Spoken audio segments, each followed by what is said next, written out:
Two police officers handcuffed me right in the middle of a hospital lobby after my son accused me of poisoning his wife. Dozens of people stared at me like I was a murderer, while he leaned in and whispered, "Sign the house over to me, and this will all be over."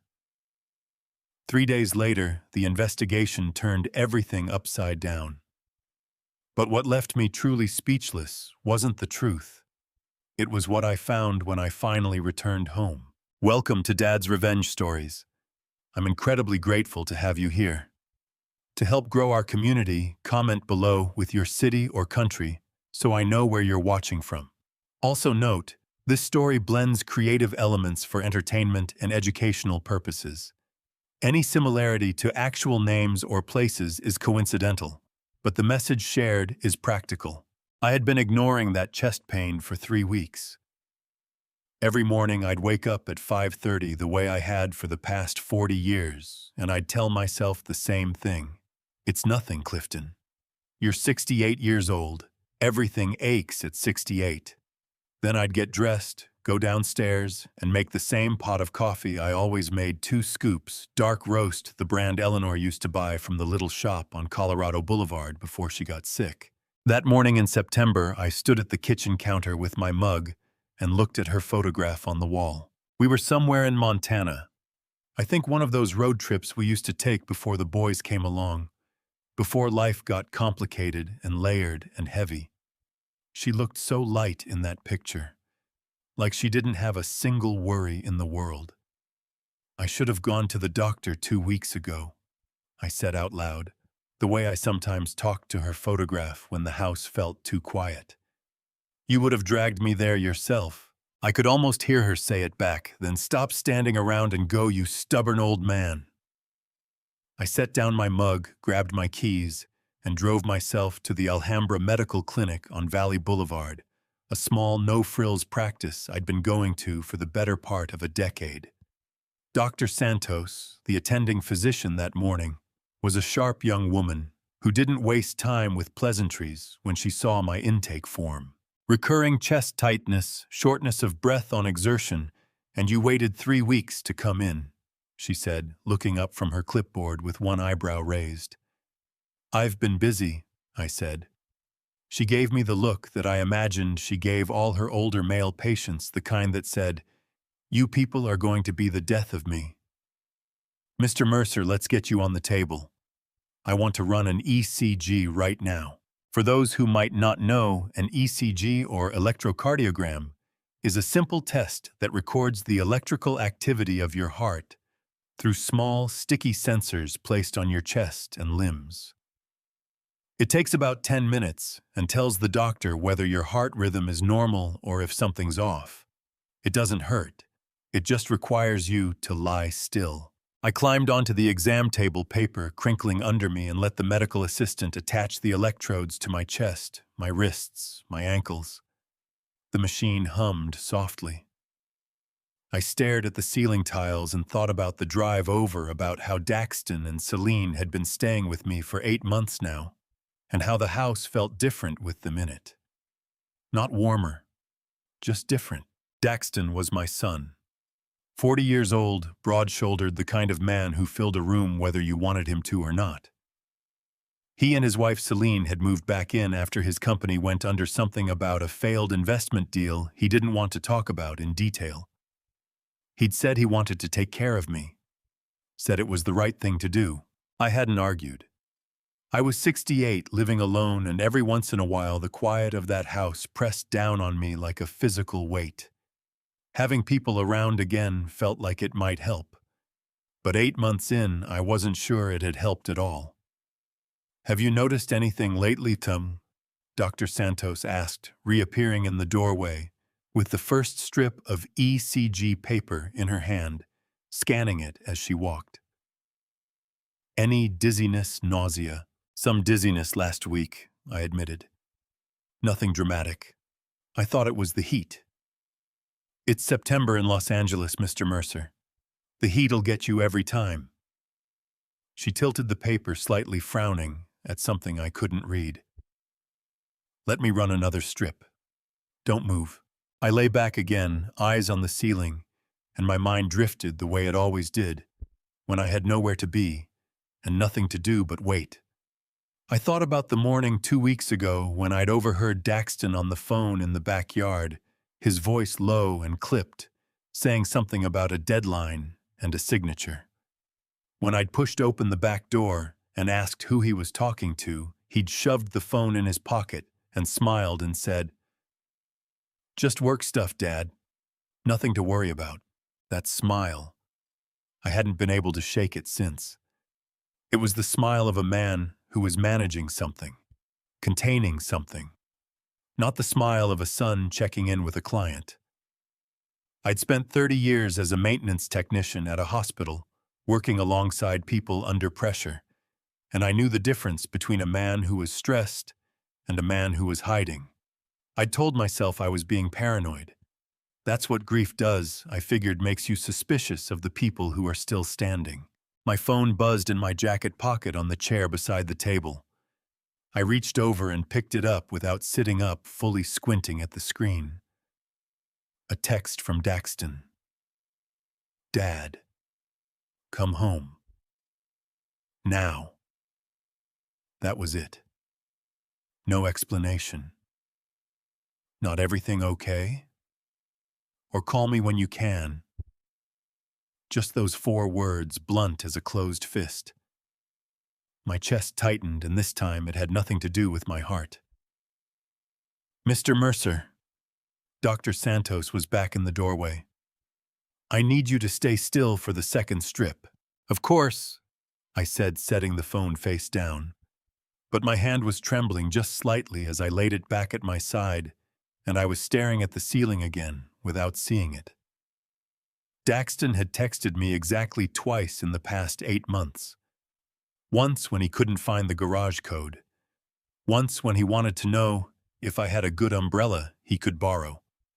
He didn't text me to come home.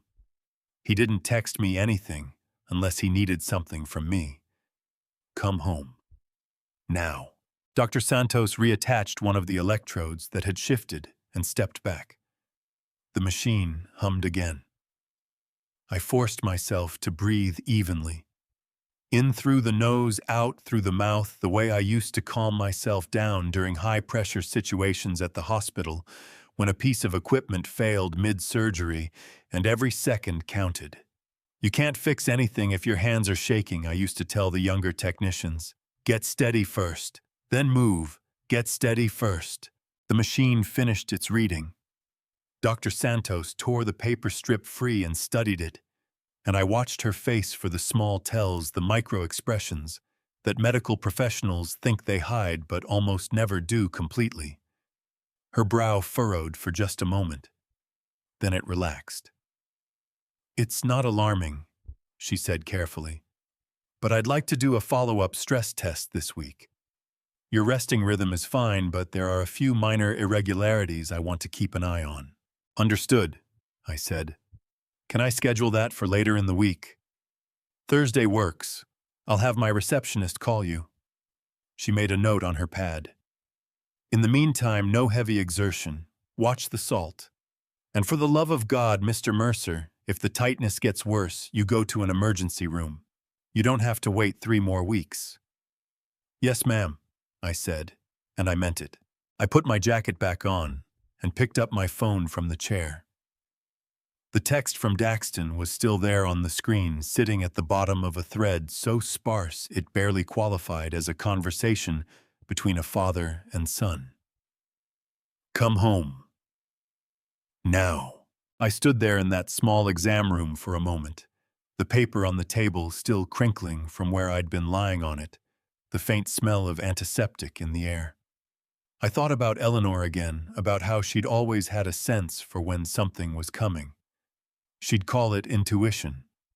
I'd always called it nonsense right up until the day she was right about something I'd been too stubborn to see. I pocketed my phone and walked out to the parking lot in the warm September morning air. I decided to finish scheduling with the receptionist before I drove anywhere. Whatever Daxton needed, whatever. Come home now meant it could wait 5 more minutes. That decision, as small as it seemed, would end up being the most important thing I did that entire morning. The receptionist at Alhambra Medical Clinic had one of those voices that made you feel like everything was going to be fun, warm, unhurried. The kind of voice that belonged to someone who had spent years being calm in other people's storms. "Thursday at 2:15 work for you, Mr. Mercer?" she asked, fingers already moving over her keyboard. "Thursday at 2:15 is perfect," I said, pulling out my insurance card and sliding it across the counter. She typed something printed, something handed me a small appointment reminder card with the clinic's logo on it, a detail I would later thank God I'd held on to. That little card stamped with the date and time of my ECG appointment that morning would become one of the most important pieces of paper in my life. I was almost in my car in the parking lot when my phone rang. Not a text this time. A call. Daxton's name lit up the screen, and something about seeing his name on a call instead of a text made the hair on the back of my neck stand up. Daxton didn't call unless he absolutely had to. I answered on the second ring. "Dax, what's going on?" "Dad." His voice was controlled, measured.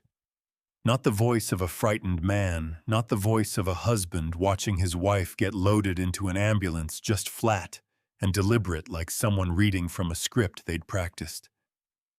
"Celine collapsed. They're taking her to Cedars-Sinai. You need to get there." My heart lurched. "What do you mean collapsed? What happened?" "She was sick this morning. Vomiting, passed out in the hallway. The paramedics just left." A pause. Perfectly timed. "You should come, Dad." "I'm on my way," I said, already moving toward my car. "Is she conscious? Did they say what's wrong?" "They're not sure yet." Another pause. "Just come." He hung up before I could ask anything else. I stood beside my car with the phone still warm in my palm, replaying his voice in my head. I'd known Daxton for 40 years, held him as a newborn in a hospital. Not so different from the one I was about to drive to, watched him play Little League, watched him graduate, watched him marry Celine in a garden ceremony 3 years ago where he'd cried during his vows, and I'd felt something loosen in my chest that I hadn't realized was tight. The man on that phone just now wasn't that man. I told myself I was overreacting. That shock does strange things to a person's voice. That Daxton was holding himself together the only way he knew how.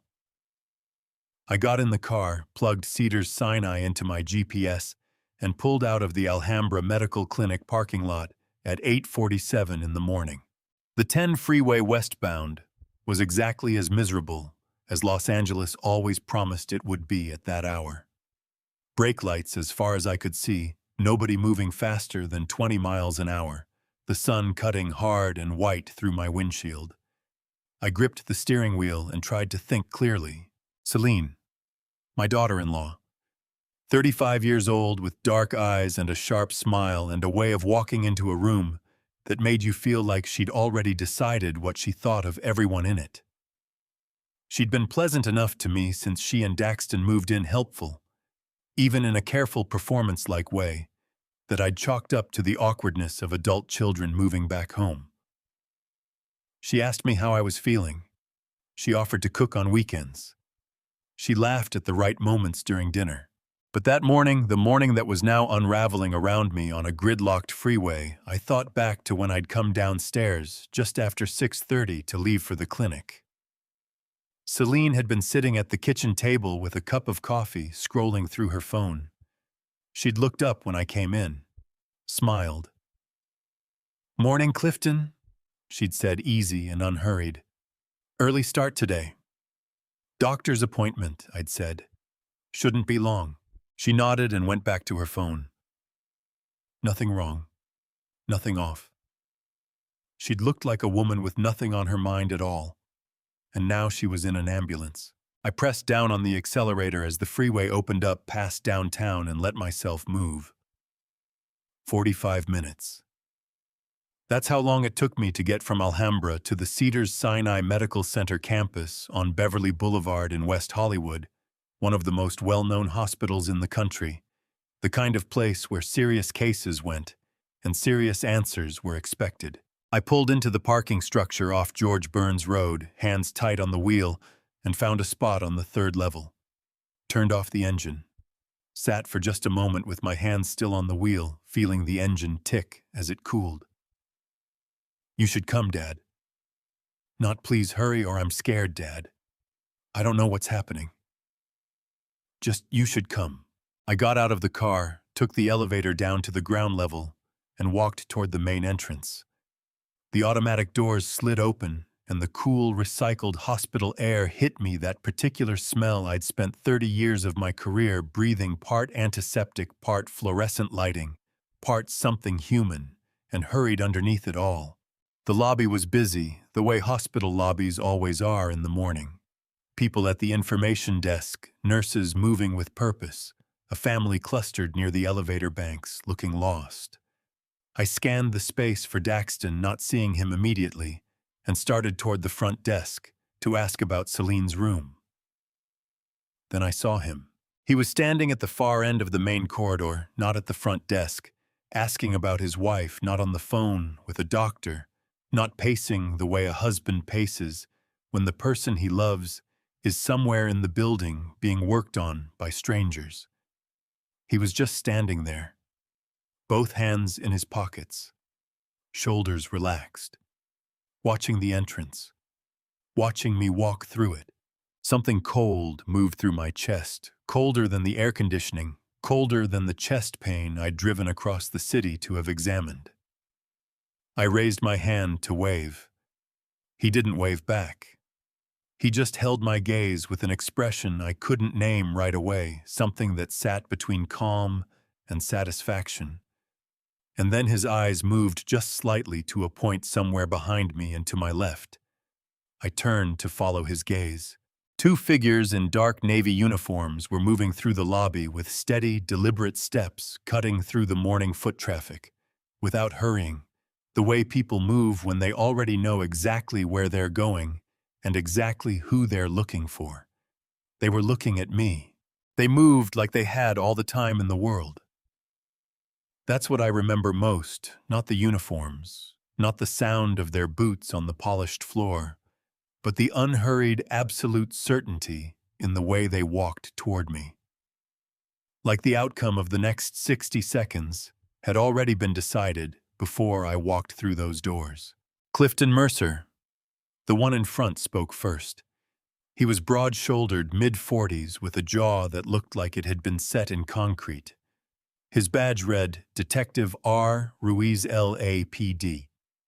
"Sir, I need you to come with me." My mouth went dry. "What's this about? My daughter-in-law was just brought in. I got a call saying she was sick." "Mr. Mercer." Ruiz's voice didn't rise, didn't soften. "You are being placed under arrest on suspicion of attempted poisoning. I need you to turn around and place your hands behind your back." The world tilted.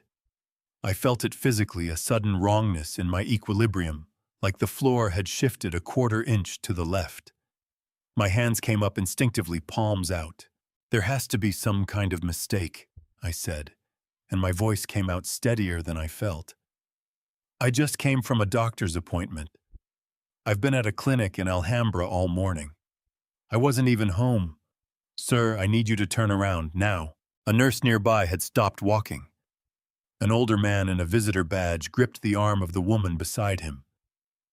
Someone behind me said something low and sharp. The lobby was doing what lobbies do when something wrong happens in a public space, going very still, very quickly. I turned around. The handcuffs were cold. That's something nobody tells you, how cold the metal is, even in a warm building, even in September.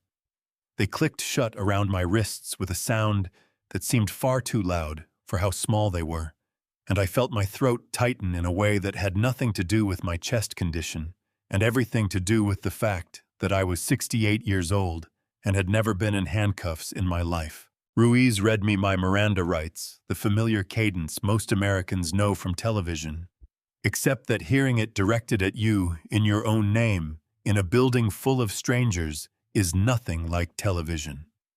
You have the right to remain silent. Anything you say can and will be used against you in a court of law. My eyes stung. I blinked hard, jaw clenched, refusing to let whatever was rising in me reach my face. They walked me out of the lobby and into the main corridor. I had worked in a hospital for 30 years. I knew these hallways, the particular acoustics of them, the way sound traveled differently in a medical corridor than anywhere else. Every footstep announces itself. Every head turns. Doctors turned. Nurses turned. A woman pushing a wheelchair turned. I kept my chin up and my shoulders back, and I walked because that was the only thing I could do, walk and breathe, and not fall apart in front of people who would never know my name but would never forget my face. And then I saw him.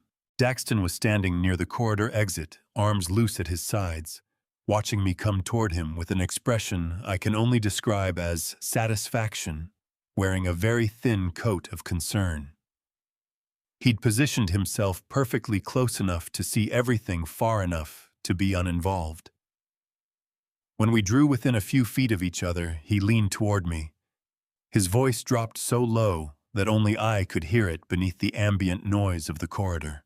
"There's only one way out of this, Dad," he said. "Sign the house over to me. I'll make sure Celine takes back everything she said." I looked at my son. 40 years of his life behind those eyes. 40 years of birthdays and report cards and arguments about curfews and holidays around Eleanor's table.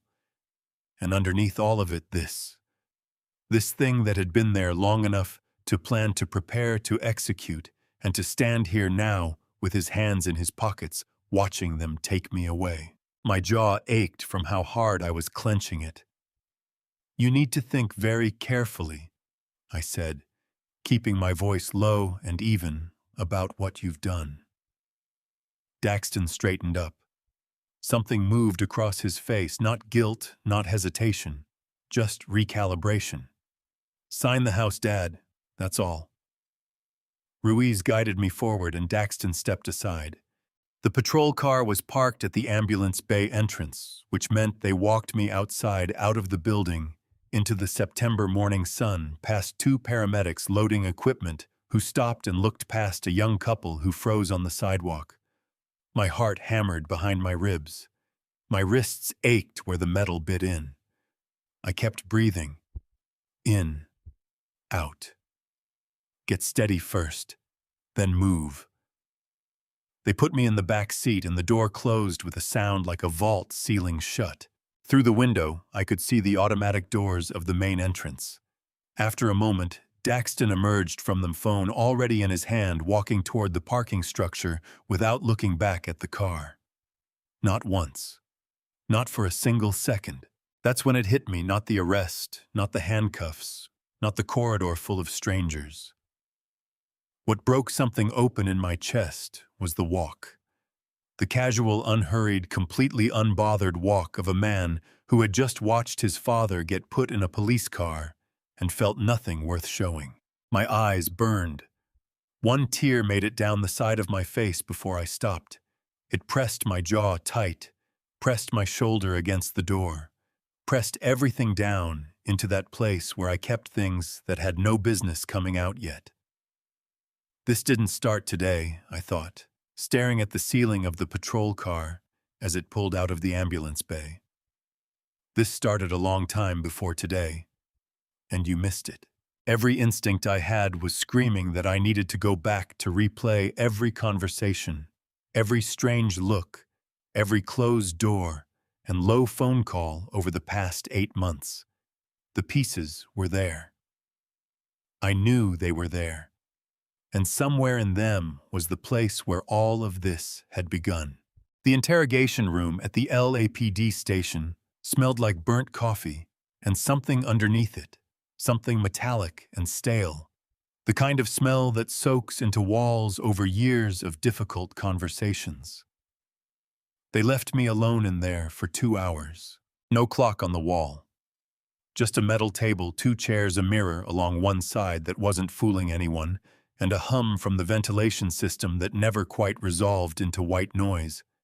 My wrists were finally free of the cuffs, but I could still feel where the metal had been a low, persistent ache that was less about pain and more about reminder. I sat with my hands flat on the table and I thought about Eleanor. She used to say that the measure of a person wasn't what they did when things were going well, it was what they reached for when things went wrong. "You're a builder, Clifton." She'd told me once back when we were both young enough to think that love alone could construct something permanent. When something breaks, you don't panic. You assess. You figure out what you're working with. And then you build. Assess, I told myself. Figure out what you're working with. Detective Ruiz came in just after noon. He set a thin folder on the table, pulled out the chair across from me, and sat down with the efficiency of a man who had done this particular thing several hundred times and had long since stopped finding it interesting. "Mr. Mercer," he said, flipping open the folder, "I want to go through the evidence we have. You're entitled to have an attorney present. A public defender has been contacted and will be here within the hour. You can choose to wait or you can listen. Up to you." "I'll listen," I said. "I've got nothing to hide." Ruiz nodded. He laid 3 items on the table between us, each in a labeled evidence sleeve. "First," he said, tapping the leftmost sleeve, "a glass container recovered from your workshop on the property. Contents have been sent to the lab, but preliminary field testing indicates the presence of a compound consistent with what was found in your daughter-in-law's blood work." I leaned forward to look at it. I had never seen that container before in my life. "That is not mine," I said clearly.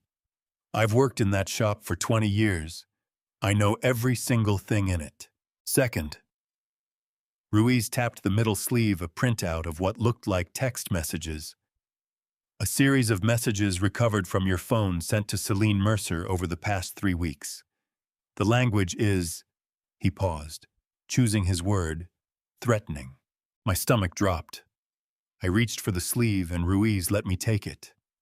I read the messages. My name at the top as the sender. My phone number. The words cold, controlled, specific words about what would happen to Celine if she kept interfering in things that weren't her business.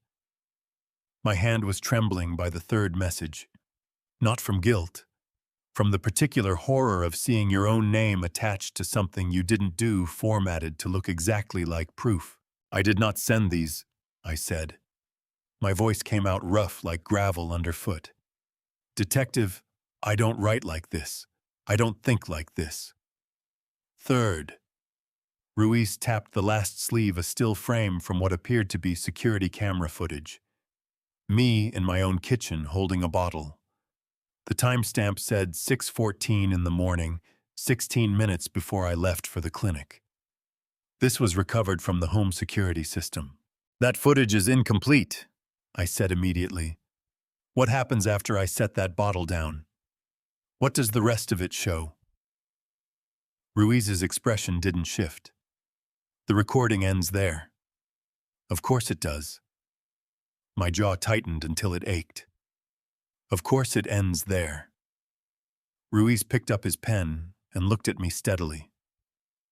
"Mr. Mercer, is there anything you'd like to tell me about your relationship with your daughter-in-law?" "My relationship with Celine has been civil," I said. "I have never threatened her. I have never harmed her. And I was not home when whatever happened to her this morning actually happened. I was at the Alhambra Medical Clinic on Valley Boulevard, where I had an ECG appointment that started at approximately 8:15. The clinic has records. The doctor has records. I have the appointment reminder card in my jacket pocket right now if someone hasn't already taken it." Something moved in Ruiz's eyes. Not belief, not yet, but the first hairline crack of something that might become doubt. He made a note. Then he set down his pen and slid one more sheet across the table. A printed form, a 911 call log. "This is the emergency call that initiated our response this morning," he said. "I want you to look at the name of the caller." I picked it up, looked at the name. Caller Daxton Mercer. The room felt like it contracted by several inches. Daxton. Not Celine calling for help when she collapsed. Not a neighbor. Not a paramedic already on scene. My son standing in a hallway of a hospital, where his wife was supposedly being rushed in on a gurney, had been the one to call 911, had planned the call, had dialed it himself. "Your son placed this call from outside the emergency room at Cedars-Sinai," Ruiz said, "while his wife was being admitted." My throat felt thick. "What time?" I asked. "What time did he make that call?" Ruiz glanced at the form. 8:52 a.m. 8:52. I had been sitting in the Alhambra Medical Clinic parking lot at 8:47, 5 minutes before I even started the engine to drive west. The GPS on my phone would confirm it. The clinic's parking validation would confirm it. The appointment record would confirm it. "Detective," I said, and I felt something cold and clear move through me, not anger yet, just clarity, the kind that comes when you finally understand exactly what you're dealing with. "I want you to think very carefully about the timeline you're building here, because I can account for every minute of my morning. Can my son—" Ruiz studied me for a long moment. Then he closed the folder. The door opened, and the public defender stepped in, a tired-looking man in his 50s, with a briefcase that had seen better decades, the kind of lawyer who was competent, but overworked, and unlikely to set the world on fire. He introduced himself, shook my hand, and began talking about standard procedures. I shook his hand. I listened. But in the back of my mind, a name had already surfaced, one I'd heard years ago working the maintenance corridors of a hospital where a high-stakes malpractice case had brought a sharp, aggressive attorney named Conrad Voss into the building for a deposition that had the entire administrative staff nervous for a week. Conrad Voss. Criminal defense. Digital forensics. The public defender was still talking about arraignment timelines when I made up my mind. I needed someone who wouldn't just defend me. I needed someone who would take this thing apart, piece by piece, and hold it up to the light. And I needed to find him before Daxton's deadline, whatever that deadline was, ran out. The taxi dropped me off at the curb just after 8 in the evening. I stood on the sidewalk in front of my own house with my keys in my hand, and the September night air settling around me like something heavy, and I just stood there. The porch light was on. I must have left it on that morning when I walked out, an ordinary reflex from an ordinary morning that now felt like it belonged to someone else's life. 30 years Eleanor and I had lived in this house. We'd painted the front door ourselves twice. She'd planted the rose bushes along the left side of the porch, the spring after we paid off the mortgage, and she'd cried a little when she pressed the first one into the soil, the good kind of crying, the kind that comes when something finally feels permanent. I'd teased her about it for years. Standing there in the dark, I would have given just about anything to hear her laugh at me for teasing her. I heard a screen door open across the street. I looked up. Under the porch light of the house directly opposite mine, a woman I recognized as my neighbor of 11 years, Odette Pruitt, a retired school teacher who kept to herself and maintained an herb garden. With the seriousness of someone conducting scientific research, was standing with a watering can in her hand, watching me with an expression I couldn't quite read. Not hostile, not warm, just watchful. I raised one hand in a small wave. She turned, went back inside, and let her screen door close behind her. My chest tightened. I'd lived on this street for 3 decades. I'd helped Odette carry groceries when she threw her back out 2 winters ago. I'd waved to her every morning from my driveway. And tonight, she couldn't look at me long enough to acknowledge a wave. "That's what they've done to you," I thought. jaw clenched against the burn rising behind my eyes. They haven't just put handcuffs on you. They've reached into every corner of your life and poisoned it. I put the key in the lock and went inside. The house was empty. No sign of Daxton. No sign of Celine. I moved through the front room, the kitchen, checking without letting myself look like I was checking, and the absence felt strange. 8 months of 2 people filling the space, and now nothing but the particular quiet of a house that has been recently vacated. I went to the kitchen, drank a glass of water standing at the sink, and then did what I always do when I'm trying to think straight. I moved. I walked the house, front to back, room by room, the way I used to walk the corridors of the hospital during overnight maintenance shifts, methodical, present, letting my hands and eyes do the work, while my brain sorted through everything else. I stopped in front of the security camera control panel in the hallway, a gray metal box I'd installed myself 8 years ago, back when the neighborhood had a string of car break-ins, and Eleanor had finally convinced me the house needed proper coverage. I opened the panel cover, and then I felt it, that particular sensation of wrongness that comes to a man who has spent 30 years working with equipment and knows on some deep mechanical level when something has been touched that shouldn't have been. The recording unit inside was not mine. I leaned in close, studying it. Different brand, different cable routing. The serial number format was completely unfamiliar. I checked the corner where I'd scratched my own initials into the housing of my original unit, a habit from hospital maintenance work, where equipment went missing if you didn't mark it. The scratched initials were gone. I found the manufacturing date on the side of the unit. This device had been installed approximately 3 months ago. My hand gripped the edge of the panel door, and I had to consciously loosen my fingers before I bent the metal. 3 months ago, while I was sleeping in the next room, while Daxton was asking me how I was feeling, and Celine was offering to cook dinner on weekends, while I was telling myself that having family around again felt like it might help. "You've been planning this?" I said out loud, to the empty hallway, to the replaced unit, to whatever version of my son had stood in this exact spot and swapped out the equipment while I slept. "You've been planning this for a long time." My voice came out steadier than I had any right to expect. I closed the panel, walked upstairs, sat on the edge of my bed in the dark for a moment, with my hands on my knees, and I did something I hadn't done in years. I prayed. Not for rescue, not for the charges to disappear, just for the kind of clarity that comes when everything you thought you knew turns out to be a surface over something else entirely.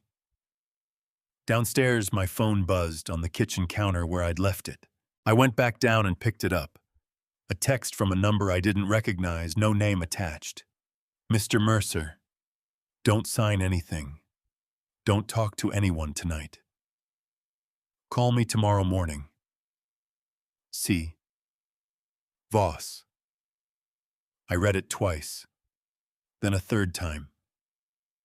Conrad Voss had texted me before I'd had a chance to look him up, which meant someone else had already made that call on my behalf.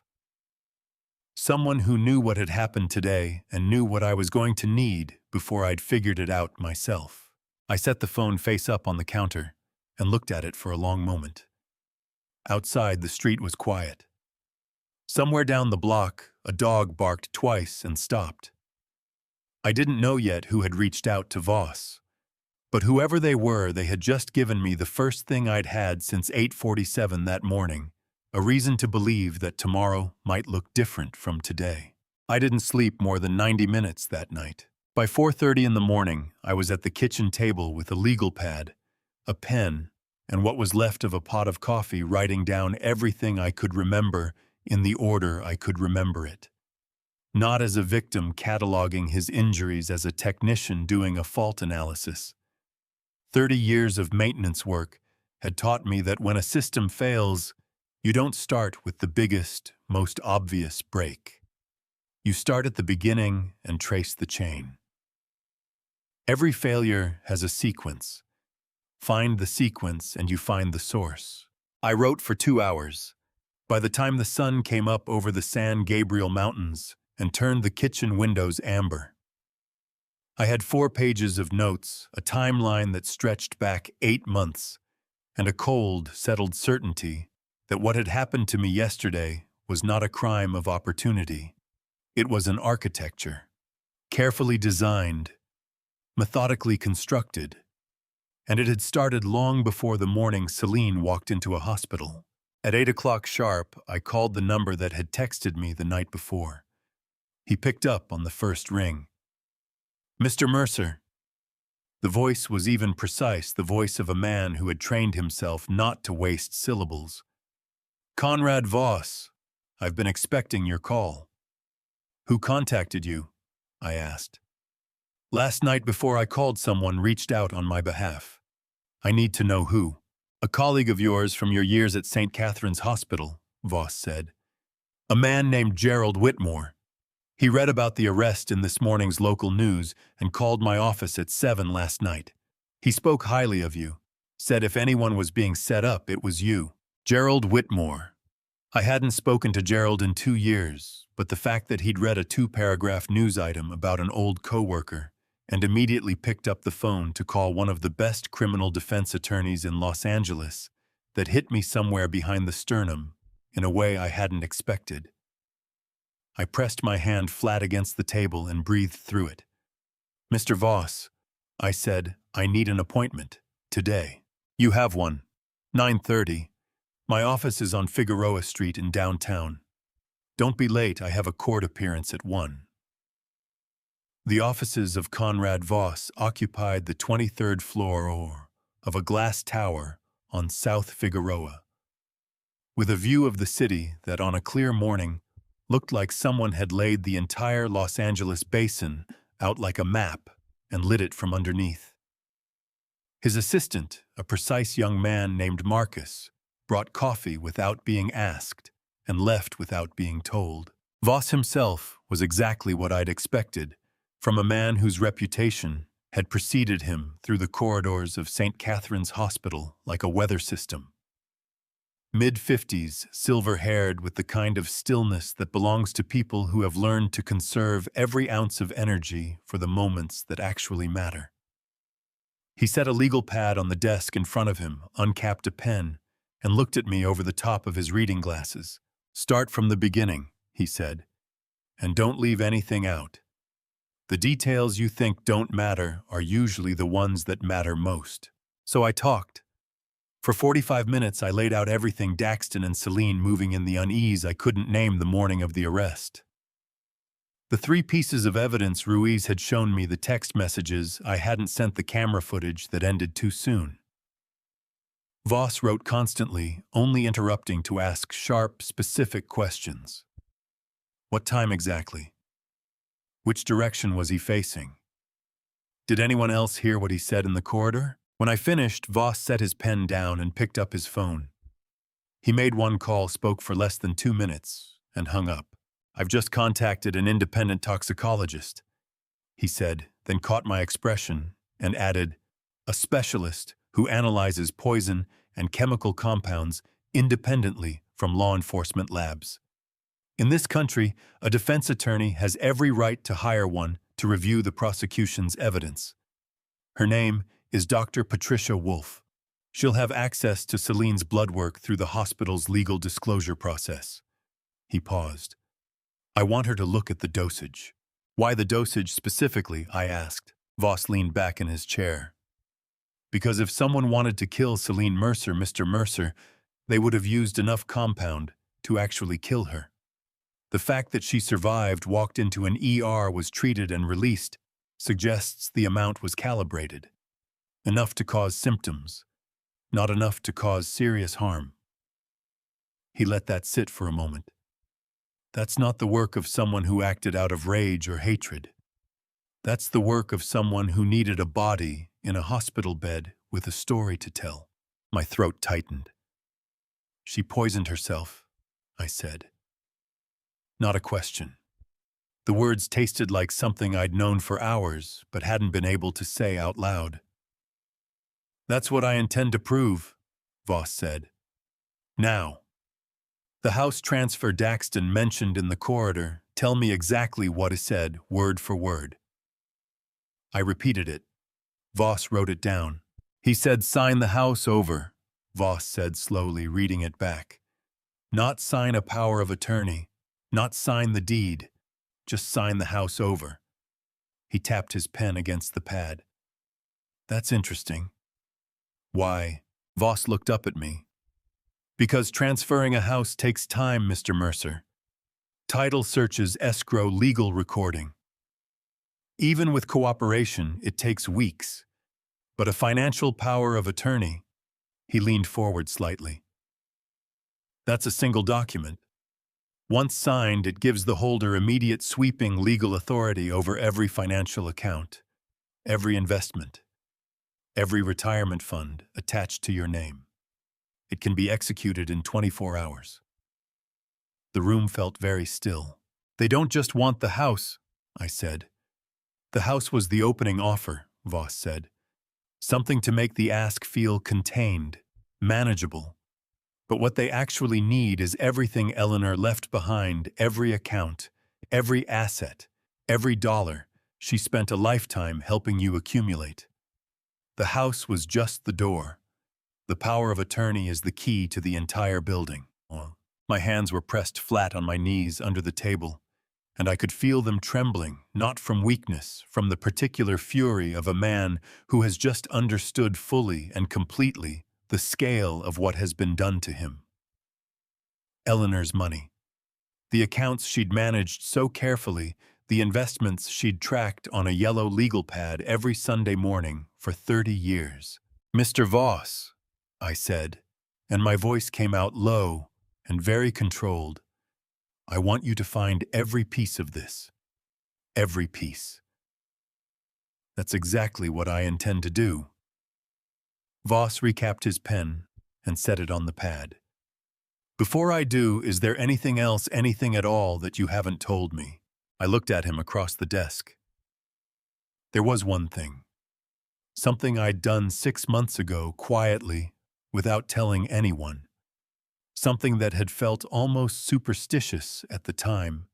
An old man's instinct, Eleanor's voice in the back of his head saying, "Just in case." But something told me this wasn't the moment. Not yet. When the time came, it would matter. For now, I needed Voss focused on what could be proven, not on something I hadn't fully decided how to use. "Not yet," I said. "But when the moment's right, you'll be the first to know." Conrad had given me one instruction before I left his office that morning. "Go home," he'd said, capping his pen with a finality that left no room for debate. "Act normal. Don't confront them. Don't search the house. Don't ask questions. Just observe and let me do the work." I'd nodded and told him I understood. And I did understand. I just wasn't entirely sure I was capable of it. The drive back to Pasadena from downtown took 40 minutes in midday traffic, and I spent most of it with both hands tight on the steering wheel, and Eleanor's voice running through my head, the version of her voice she'd used when I was being hard-headed about something, that particular combination of patience and steel. "You're not going to fix this by going in swinging Clifton. You never could." She'd been right about that more times than I cared to admit. I pulled into the driveway just before 1 in the afternoon. Daxton's car was there. Celine's, too. I sat in my own car for a moment, breathing steadily, arranging my face into something that didn't give anything away. 30 years as a hospital maintenance technician had taught me one thing above all else: the most dangerous moments are the ones where you let what you know show on your face before you're ready to use it. I'd seen surgeons do it in corridors, let their worry or their confidence leak out before the right moment, and it always cost them something. Not today. I went inside. Celine was on the couch in the living room, a blanket across her lap, a cup of something hot on the side table beside her.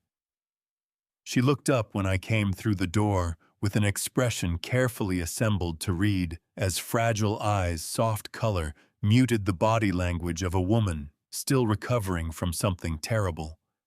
She'd done her makeup, though, lightly but deliberately. Nobody who is genuinely fighting to recover from acute poisoning does their makeup. "Clifton," she said, her voice pitched just below normal volume. "I didn't know you'd be back today. How are you holding up?" Every muscle in my face stayed exactly where I put it. "One day at a time," I said, setting my keys on the hook by the door. "How are you feeling?" "Better." A small, brave smile. "Still a little shaky, but better." "Good," I said. "I'm glad." I went upstairs. Daxton was in the second bedroom, the one they'd converted into a home office since moving in, and I could hear the low murmur of his voice through the closed door, the cadence of someone on a phone call they didn't want interrupted. I walked past without slowing down, went to my own room, and stood at the window for a moment, looking out at the street. Conrad had said, "Don't search." He hadn't said, "Don't look." I needed something from the hallway linen closet. That was true. I genuinely needed aspirin, which I'd run out of that morning, and the hallway linen closet happened to be 3 feet from the door to the room Daxton used as an office, which happened to share a wall with a small built-in cabinet where I used to keep old household files. Daxton had claimed the cabinet when he moved in, set his own folders in it, his own papers. I hadn't said anything. It was just a cabinet. I went to the closet, got my aspirin. On the way back, I paused at the cabinet, genuinely paused, hand on the knob, listening for the sound of Daxton's voice still coming through the office door, still talking. I opened the cabinet. His folders were there, neatly labeled. Nothing hidden, which itself was a kind of camouflage. And then tucked beneath the bottom folder at the back of the shelf, a single sheet of paper that had been folded in thirds and was slightly thicker than the others. I took it, walked back to my room, closed the door. It was a photocopy of a purchase and sale agreement. The property address at the top was 412 Oleander Drive, Pasadena, California. My address, my house. The seller's signature line bore Daxton Mercer's name, signed, dated 6 weeks ago, with a handwritten notation beside it reading, "Authorized Agent Pure POA on file. Power of Attorney on file." A document claiming he already had authority to act on my behalf, a document I had never signed. My hands were shaking so badly, I nearly dropped the page. The buyer's signature was there. The purchase price was there. Every line of that contract was complete, except for one, the final owner confirmation signature, the one that required my name, my hand, my consent. He had forged an authorization to sign my house away. And he was waiting, had been waiting for weeks, for the one remaining piece he couldn't fake. I sat on the edge of my bed and pressed the heel of my hand against my sternum, pushing against the ache there that had nothing to do with my heart condition, and everything to do with the man down the hall who had once called me from his first college dorm room at 2 a.m, just to say he was okay. I folded the photocopy carefully, slipped it into the inside pocket of my jacket, and stood up. Eleanor's room was at the end of the hall. I hadn't changed it since she died. The quilt on the bed was still the one her mother had made. The small glass bottles on the dresser were still arranged the way she liked them. I went to the closet, pushed aside the hanging clothes that still faintly smelled of her, and there it was, the small fireproof safe we'd bought 15 years ago after a house fire 2 streets over had scared us both badly enough to take it seriously. I wore the key around my neck. Had for 2 years. Eleanor had put it there the week before she went into hospice, pressed it into my palm with both of hers, and said, "Don't lose this, Clifton. And don't open it until you need to." I knelt in front of the safe. My knees ached against the hardwood. I put the key in, turned it, pulled the door open. Inside a small USB drive, A white envelope in Eleanor's handwriting, with my name on the front, and a binder clip holding together what looked like photocopied documents, deed records, account statements, insurance papers. My eyes burned so badly, I had to blink 3 times before I could see clearly. "Elle," I said, barely above a breath. "What did you know?" I picked up the envelope. Her handwriting on the front, the looping, unhurried cursive she'd used for 40 years, my name in the middle of the envelope like she was mailing me something from somewhere far away. I didn't open it. Not yet. Conrad had said to let him do the work, and whatever was in Eleanor's letter needed to be opened when I had the steadiness to receive it. Not now. Not with Daxton 10 feet down the hall and Celine performing her recovery on the living room couch. I took the USB, the envelope, and the document binder, locked the safe, put the key back around my neck, and as I stood up and turned toward the door, I looked through Eleanor's bedroom window at the house directly across the street. Odette Pruitt's house. Her living room light was on. Her silhouette was visible through the curtain, sitting still, facing this direction. She'd been there when I came home the night before. She was here now, 11 years on this street, and I'd never once wondered what that woman had seen from that window. Tomorrow morning, I decided. First thing, whether she wanted to talk to me or not. Odette Pruitt opened her front door at 7:15 the next morning before I'd finished knocking. She was already dressed, pressed slacks, a cream blouse, reading glasses pushed up on her head, and she was holding a mug of coffee with both hands, the way people do when they've been up for a while and have had time to think. She looked at me with those watchful gray eyes, and the first thing she said was not good morning, or what do you want, or any of the things I'd been bracing for. She said, "I was wondering when you'd come." I stared at her for a moment, caught off guard in a way I hadn't expected. "You were expecting me. I've been watching your house for 8 months, Mr. Mercer."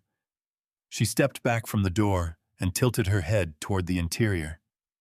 "You'd better come in." Odette's living room was the kind of space that told you everything about a person, floor-to-ceiling bookshelves on 2 walls, a reading chair positioned precisely to catch the morning light from the east-facing window, a small table beside it stacked with library books, and a legal notepad covered in her handwriting. The woman hadn't just been watching my house.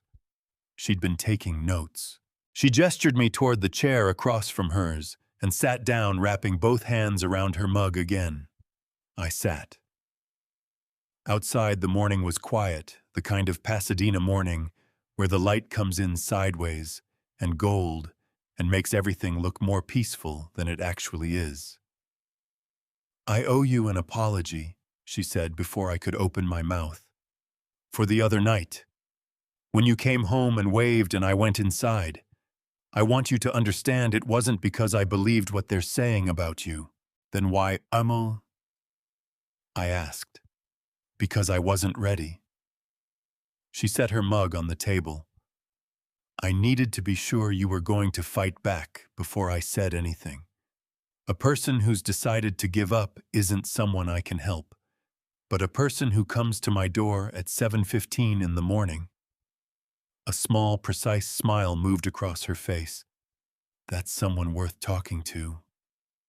I felt something unknot in my chest, something I hadn't even realized was wound that tight. "What have you seen, Odette?" She picked up the legal notepad. I noticed the dates running down the left margin, entries going back 6 months, some of them several lines long. "Your son started coming and going at odd hours in late spring," she said, reading from her notes, with the efficiency of a woman who had spent 30 years teaching high school English and had strong opinions about wasted words. "Late nights mostly, 11 midnight, sometimes later. He didn't always use the front door. Sometimes he'd come around the side of the house." "Did you recognize anyone he was meeting?" "No. I saw vehicles I didn't recognize parked on the street, different ones, never the same twice. Whoever he was dealing with, Wasn't someone who wanted to be a regular presence in the neighborhood. She turned a page. And then about 3 months ago, I saw him come out of the house carrying what looked like a piece of electronic equipment. A box of some kind. He put it in his car and drove away at 11 at night. She looked up at me over the notepad. I don't know what it was, but I noted it. The replaced camera recorder. 3 months ago. I pressed my hand flat on my knee to keep it from shaking. You wrote all of this down, I said. Why? Odette set the notepad in her lap and looked at me directly. Because Eleanor asked me to. The air in the room shifted. She came to see me, Odette said, and her voice softened by a degree, just one, but I caught it. About 2 years before she passed. She said she had a feeling something might happen after she was gone she couldn't explain. It didn't have proof of anything, but she asked me to pay attention, to write things down, to be a witness if it ever came to that. She paused. Eleanor was one of the sharpest women I've ever known, Mr. Mercer. I trusted her instincts. My throat closed up completely. I swallowed hard against it, jaw tight, eyes burning. Eleanor had known. She hadn't known the specifics, hadn't known the dates, or the methods, or the name of the compound Celine had put in her own body. But she had felt it coming the way she always felt things coming, and she had quietly, without telling me, built a safety net. She never told me, I managed. She didn't want to worry you, Odette said simply. She said you'd try to fix it before it needed fixing, and you'd make a mess of it. The corner of her mouth moved. Her words, not mine. A sound came out of me that might have been a laugh, rough and broken, and not quite either. I pressed my hand over my mouth for a moment and breathed through it. There's more, Odette said, giving me a moment before she continued. I have a friend who works in the civil court records office downtown. A few weeks ago, when things started feeling more accelerated, I asked her to look into your son's financial history. I straightened. And Odette reached for a second piece of paper tucked beneath the notepad. Daxton has been the subject of a civil judgment since earlier this year. A business investment that went wrong, a real estate development deal that collapsed, and the principal investors are pursuing him for the losses. She slid the paper toward me. The total liability is approximately $2,900,000. And the final payment deadline, she tapped the bottom of the page, is in 9 days. The number landed on me like something physical. Nearly $3 million. 9 days. I stared at the paper and felt the last piece of the frame click into place with a clarity that was almost nauseating. This wasn't greed in the ordinary sense. This was a man with water rising above his chin, willing to do anything to reach something solid before he went under completely. He's desperate, I said. My voice came out hollow. Desperately, Odette agreed, which makes him dangerous in a way that a merely greedy person isn't. I nodded slowly, still looking at the paper. 9 days. The knowledge of it sat in my chest like a stone, heavy and cold, and clarifying. I understood now why the plan had been so aggressive, why they hadn't been willing to wait, why they'd moved so fast after years of positioning. The knowledge of it sat in my chest like a stone, heavy and cold and clarifying. I understood now why the plan had been so aggressive, why they hadn't been willing to wait, why they'd moved so fast after years of positioning. They were out of time. Odette, I looked up at her. The camera on your porch, the doorbell camera, has been recording continuously for 2 years, she said before I could finish. And yes, Mr. Mercer, I have footage. She stood up and walked to the small desk in the corner of the room, lifted a flash drive from the top of a stack of papers and held it out to me. I reached out and took it. My hand was steady. I should have come to you sooner, Odette said. I'm sorry I made you wait. You came at exactly the right time, I said.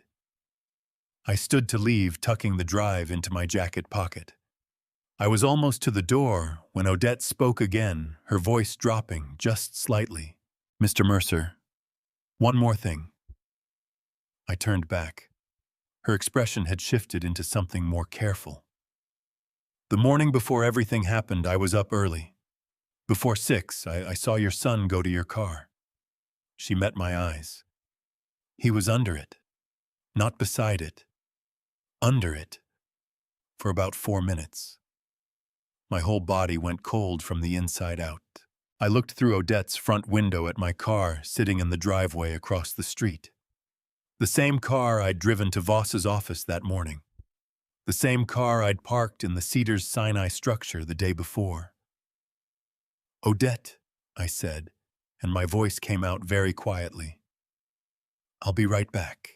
I walked back across the street in the kind of careful, deliberate way that a man walks when he's trying very hard not to run. Odette's words were still playing in my head, under it, not beside it, under it, for about 4 minutes. And with every step across the asphalt, I was calculating. 4 minutes under a vehicle is not a man checking a tire. It's not someone retrieving something that rolled beneath the chassis. 4 minutes under a vehicle at 11:30 at night, with no one watching, or so he thought, is a man doing a job. I crouched beside the driver's side front wheel well and looked underneath. I'd spent 30 years maintaining hospital equipment. I knew what a brake line looked like, the thin metal tubing that runs along the undercarriage carrying hydraulic fluid from the master cylinder to each wheel's brake caliper. Without that fluid moving under pressure, you have no brakes. And what I was looking at on the line running toward the front left wheel was a cut, not all the way through, maybe 60% of the diameter. Clean, deliberate. The kind of cut that leaves enough structural integrity to hold at low speeds, low pressures, creeping through a neighborhood, rolling to a stop sign, but would open completely the moment the line was subjected to the force of a hard stop at freeway speed. My legs gave out. I caught myself with one hand on the asphalt, kneeling on the driveway, staring at that cut brake line, and feeling the specific terror of a man who had driven 45 minutes on the 10 freeway less than 24 hours ago and had not died only because he hadn't needed to brake hard enough, hadn't been cut off, hadn't had a reason to stand on the pedal. Okay, I said out loud to no one. My voice came out strange, compressed, like it was being pushed through something too small. Okay. I did not let myself sit there. I stood up, went inside, got my phone, and called Conrad Voss before I'd even made it back to the driveway. He picked up on the second ring. Mercer, what's happened? My brake line has been partially cut, I said. I just found it. The car's in my driveway. I need you to tell me what to do right now. A beat of absolute quiet. Then Voss's voice came back, stripped of everything except precision. Don't touch the car. Don't drive it. Get a taxi to Ray's Auto on North Lake. It's 2 minutes from you. I know the owner. He's been a forensic vehicle witness before. Tell him Conrad Voss sent you and that you need a written technical report on tampered brake components. He'll understand what that means. Conrad. My voice cracked slightly on his name, and I hated it, hated the sound of my own fear. Are we talking about? Yes, Voss said, and he didn't soften it, didn't dress it up. We are. Don't say it out loud on this call. Just go to Ray's. I'll make the calls I need to make from here. I called a cab, waited for it sitting on the porch steps, not trusting myself to go back inside and look at Daxton's closed bedroom door without doing something I couldn't take back. Ray's Auto Shop on North Lake Avenue was the kind of place that had been in the same family for 3 generations, mismatched tire stacks along the wall, a coffee maker that looked older than I was, a calendar from an auto parts supplier on the wall, with somebody's kid's baseball schedule written across the dates in marker. Ray Kowalski himself was a big, deliberate man in his late 50s, with grease-stained hands and the careful eyes of someone who had seen every kind of mechanical dishonesty there was. When I gave him Conrad's name and told him what I'd found, he didn't say a word. He just put on a fresh pair of nitrile gloves, looked me over once, and said, "Show me photos first." I showed him what I'd taken on my phone before leaving. He studied them for a long moment, zooming in on the cut with two thick fingers. "That's not road damage," he said flatly. "Road damage phrase. Rocks nick. This is a blade cut. Somebody knew what they were doing. This is exactly the right place and the right depth to make it fail under hard braking at speed." He set the phone down on his workbench and looked at me with the kind of directness that mechanics and doctors share, the willingness to say the hard, true thing without dressing it up. "You drive on the freeway regular, every other day?" I said. "The 210, sometimes the 10. Ray nodded slowly, like he was doing math he didn't want to finish. "Then you need to understand that whoever did this wasn't trying to scare you, Mr. Mercer. They were trying to make sure you didn't make it home." The words went into me like cold water. I pressed my back against the shop wall and stayed there for a moment, just breathing. 68 years old, standing in an auto shop on a Tuesday morning, learning that my son had tried to make my death look like a traffic accident. Ray wrote the technical report by hand at his workbench. Make and model, location of the damage, description of the cut. Characteristics, his professional assessment that the damage was intentional and consistent with deliberate tampering. He signed it, dated it, made me a copy. I called Voss the moment I stepped outside. "Ray confirmed it," I said. "Intentional. He's written it up." "Good." I heard the scratch of Voss writing. "I'm filing an emergency motion this afternoon. And Clifton." He paused, and I heard something underneath the precision. Something that might have been the closest Conrad Voss ever came to genuine anger. "This changes the nature of what we're dealing with. Fraud, extortion, fabricated evidence, all of that is serious. But this is attempted murder. These people are not going to stop on their own." "I know," I said. "I need you to be careful. Go home, go inside, act normal. Can you do that?" "I've been doing it all week," I said. The taxi ride back was quiet. I sat in the back seat with Ray's copy of the technical report folded in my jacket pocket next to Eleanor's letter and that I still hadn't opened. And I thought about the 210 freeway, the long straight stretch through Arcadia, where I always ran 75 because traffic thinned out and the road opened up. I thought about what would have happened if someone had merged into my lane at that speed and I'd had to brake hard. I thought about Daxton's face in that hospital corridor, the absolute calm of it. When the taxi dropped me at the curb, I went inside, walked straight upstairs, and sat on the edge of my bed. I could hear the house around me, Celine's television running low somewhere below the creak of the hallway that always sounded at 3 in the afternoon when the heat shifted. The USB drive was in my pocket. Eleanor's letter was in my pocket. Tonight, I decided. When the house was quiet and I was the only one awake tonight, I would open both. The house went quiet just after 10. I heard Daxton's bedroom door close first, the particular sound of it, the way the latch caught with a small click that I'd heard 10,000 times since he was a boy staying in the room at the end of the hall. Then Celine's television cut off. Then nothing. Just the settling of the house around me, the low tick of the baseboards cooling in the September night. I waited another 30 minutes. Then I got up, went to my desk, and opened Eleanor's safe. I set everything on the desktop in front of me under the small cone of light from my desk lamp. The USB drive, the white envelope, the document binder. For a moment, I just looked at them. Eleanor had assembled all of this quietly, without telling me at some point in the last years of her life when she was already fighting the illness that would take her. She had done it carefully and completely, the way she did everything, and she had left it where she knew I would eventually find it. My hands were trembling as I picked up the envelope. Her handwriting on the front, my name in the unhurried cursive she'd used for 40 years, looked so ordinary and so devastating at the same time that my throat closed up completely. I had to set it down, press both palms flat on the desk, and breathe for a full 15 seconds before I could pick it up again. I opened it. Clifton, if you're reading this, then something has already gone wrong. I'm sorry I'm not there to help you fix it.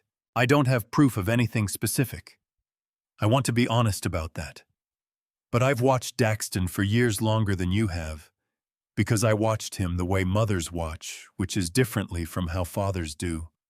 And I've felt something shifting in him that I can't name but can't ignore. The way he looks at this house sometimes.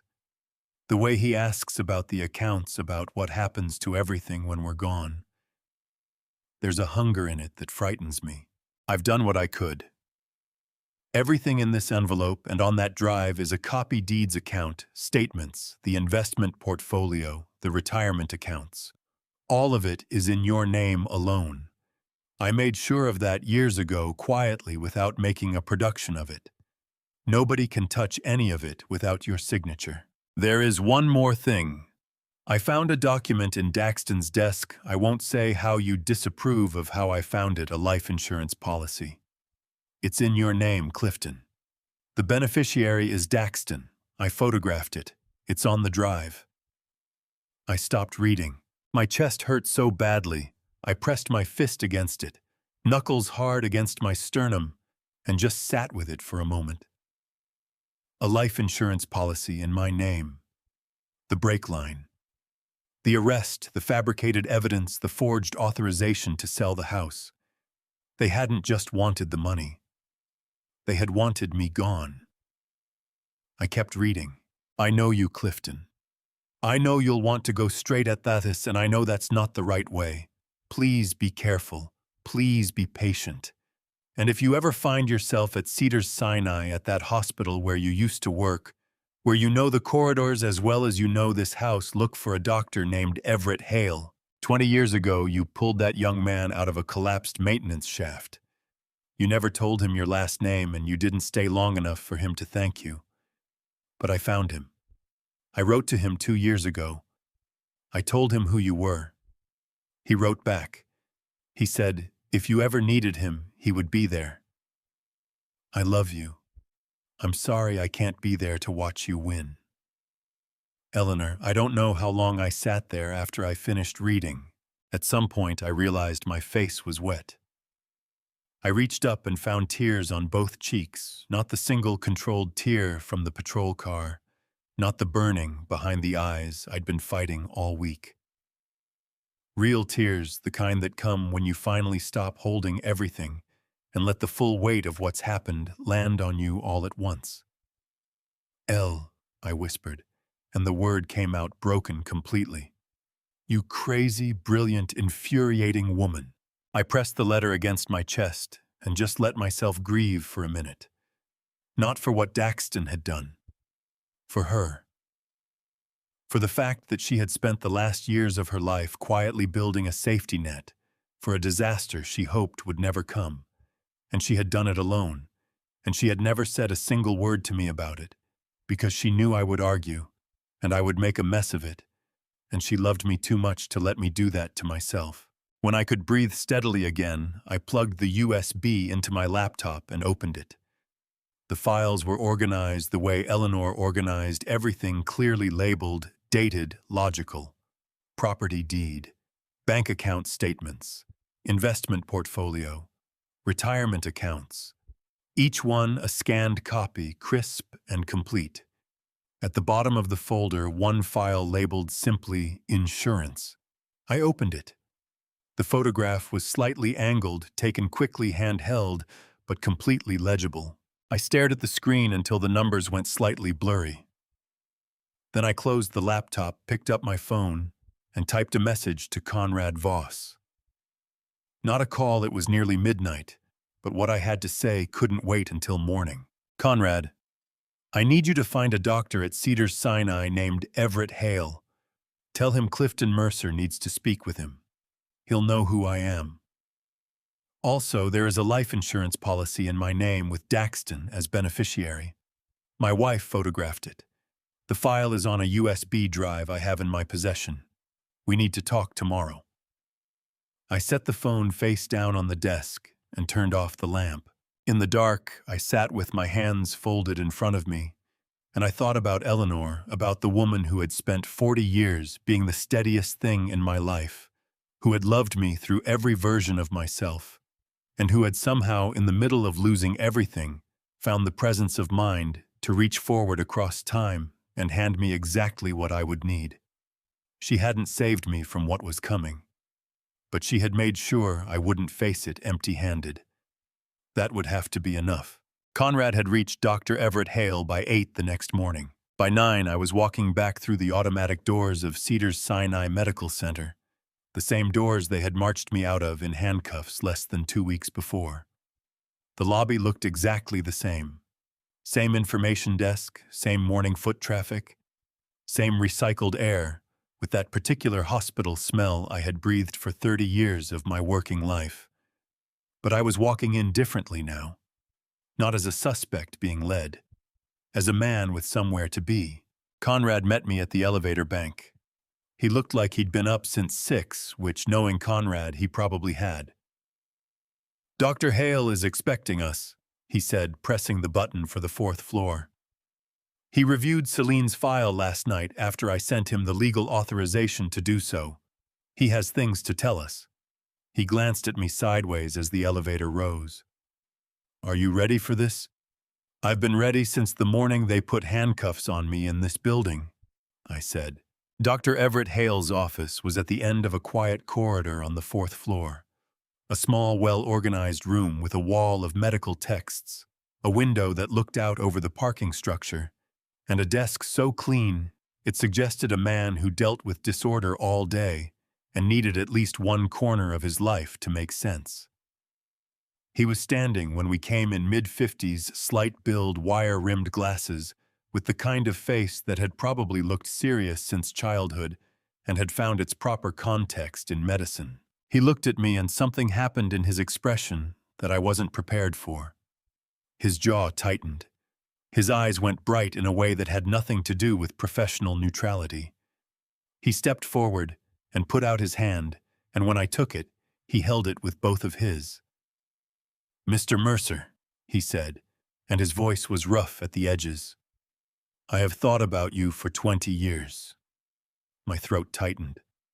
"Dr. Hale, Everett," he said firmly. "Please." He let go of my hand and gestured us both toward the chairs across from his desk, collecting himself, visibly squaring his shoulders, clearing his throat, pulling the professional back over the personal, the way doctors learn to do. "Your wife wrote to me 2 years ago. She told me what you'd done. I wrote back immediately. I meant every word." "She told me," I said quietly, "in a letter she left for me to find." Everett nodded slowly, like this confirmed something he'd already suspected.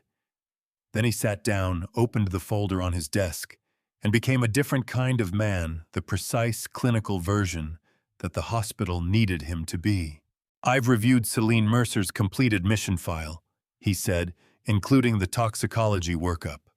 "Conrad provided the legal authorization from the defense last night, so everything I'm about to tell you is on the record and admissible."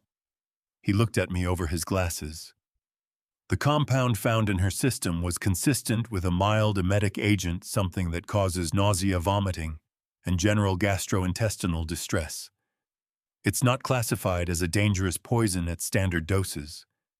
What was in her system was well below any threshold that would cause lasting harm." "How far below?" Conrad asked. "The dosage was calibrated," Everett said, and that word calibrated landed in the room with a particular weight. "Not estimated, not accidental. Whoever administered that amount knew exactly how much was needed to produce convincing symptoms without causing genuine medical danger." He paused. I've been in emergency medicine for 25 years. That level of precision does not happen by chance. My jaw ached from clenching it. And the timing, this is where it becomes definitive. Everett turned the folder toward us and pointed to a line of numbers I couldn't have read without context, but he was about to explain. Toxicology can determine the approximate time a substance was ingested by measuring peak blood concentration and working backward through the rate of absorption. The compound in Celine's system was absorbed no more than 45 minutes to 1 hour before she presented at the emergency room. He looked up. Based on the admission timestamp that places ingestion between approximately 5:45 and 6:15 in the morning, Conrad was already writing. I was at the Alhambra Medical Clinic at 8:15, I said, but I left my house at 6:30. I have GPS records of parking validation from the clinic lot and an ECG strip with a timestamp, which means Everett said that at the moment this substance was ingested, you were either in this house, at which point she administered it to herself in front of the building's security system, or you had already left and she administered it after you were gone. He closed the folder. Either way, you could not have given it to her. The timeline makes it physically impossible. The relief that moved through me was so sudden and so complete that my eyes burned with it. I pressed the back of my hand against my mouth for a moment and breathed through my nose. Conrad set down his pen. There's one more thing, he said to Everett. Celine Mercer verbally claimed to be pregnant during her police interview. She used it to request additional protections. We need to know if there's any medical documentation. Everett's expression shifted into something that was not quite contempt, but was close to its neighbor. There is no documentation, he said flatly. No ultrasound, no HCG blood test, no prenatal intake form. She made a verbal claim with zero medical evidence to support it. He looked at me. She is not pregnant. She was not pregnant. I felt something cold and clear move through me. A woman who would fabricate a pregnancy to generate sympathy from law enforcement. A woman who had calibrated the dose of a poison she put into her own body. Conrad had told me in that first meeting that Celine was performing. Now I understood what kind of performer she actually was.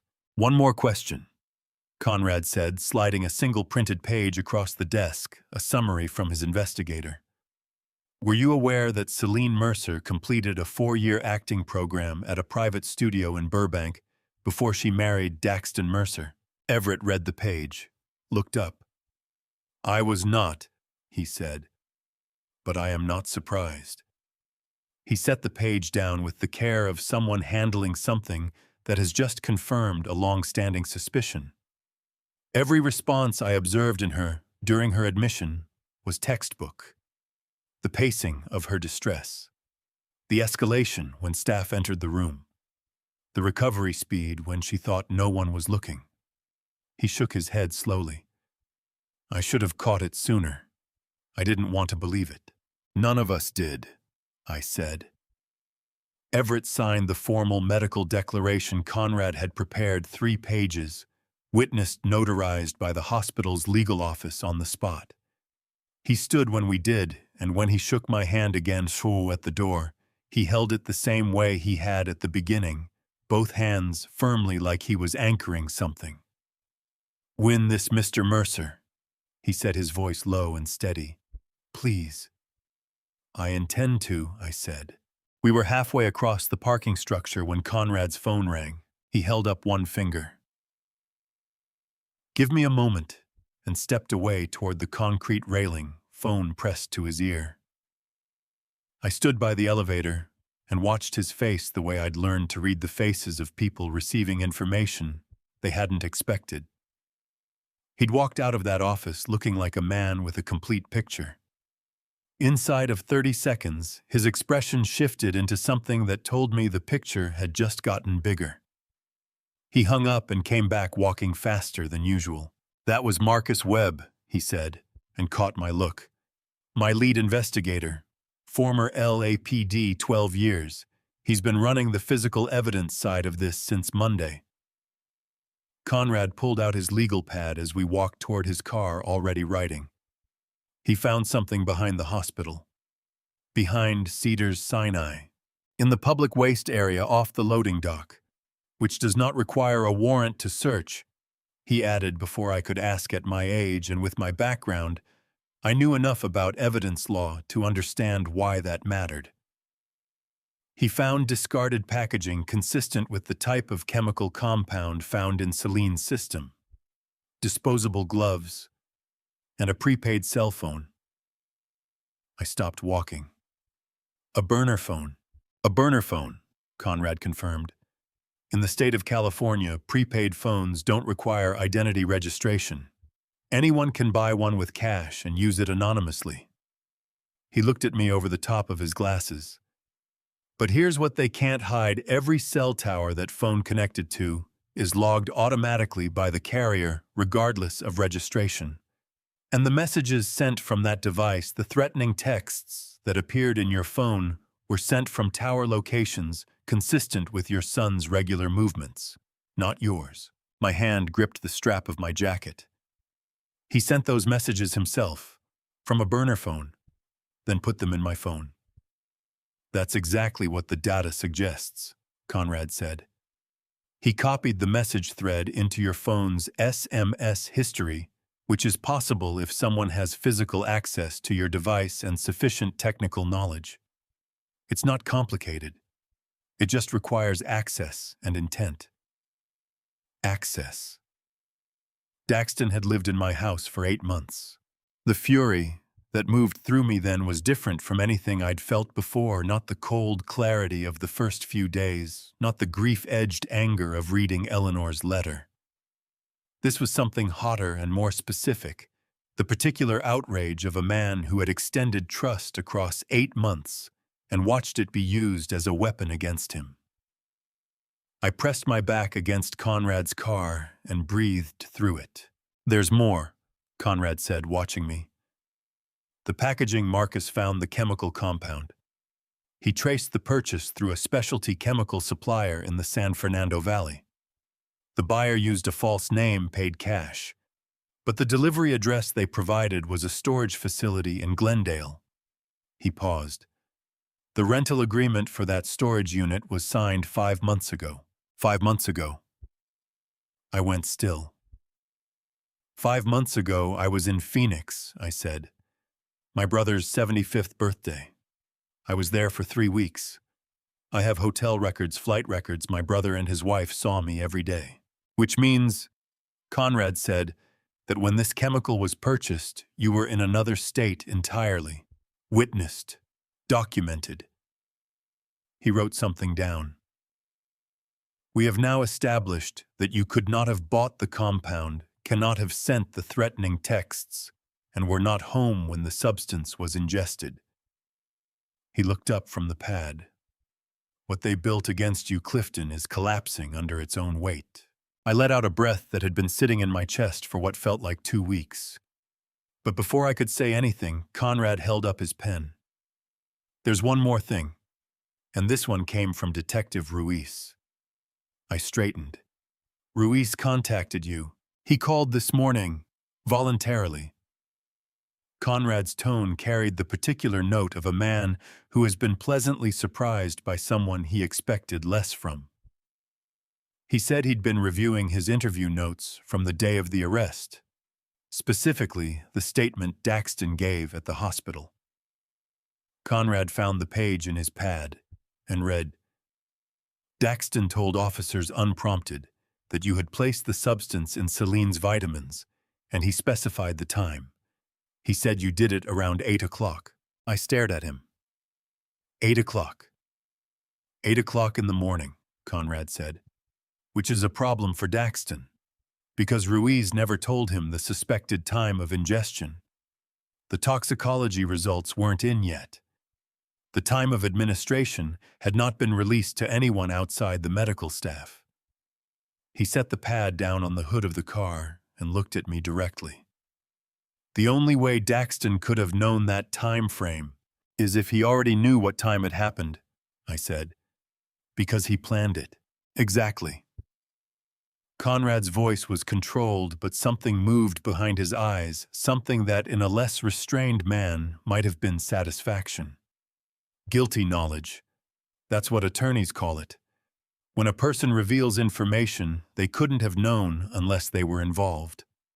Ruiz caught it in his notes and called me. He paused. I think Detective Ruiz is beginning to understand that he arrested the wrong man.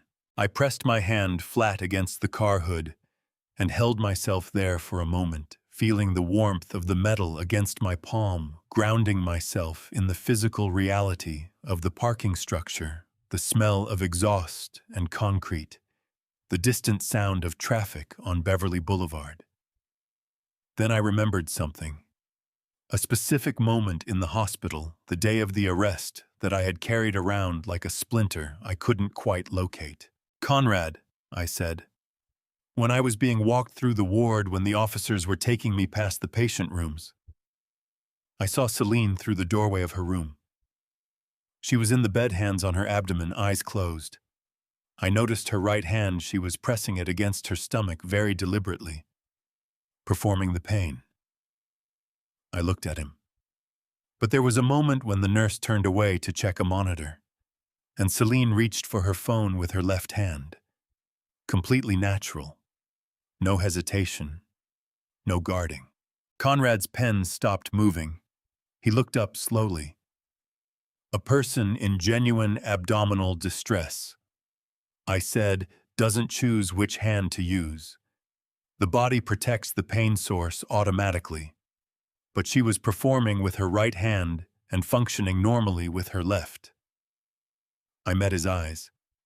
She was acting, and she forgot to stay in character for 4 seconds. Conrad wrote for a long moment without speaking. Then he set the pen down and looked at me with an expression I hadn't seen from him before, something close to respect, the specific kind that passes between two people who have just realized they are thinking the same thing. We have almost everything we need, he said quietly. Almost. I knew what almost meant. I'd known since Task 5, since the moment I'd stood in front of that replaced camera unit and felt the shape of what was missing. The footage, the deleted recording, whatever had been captured on the original system before Daxton swapped the equipment. If it still existed anywhere, it was on the device that had been removed from my house and disposed of. Or it wasn't.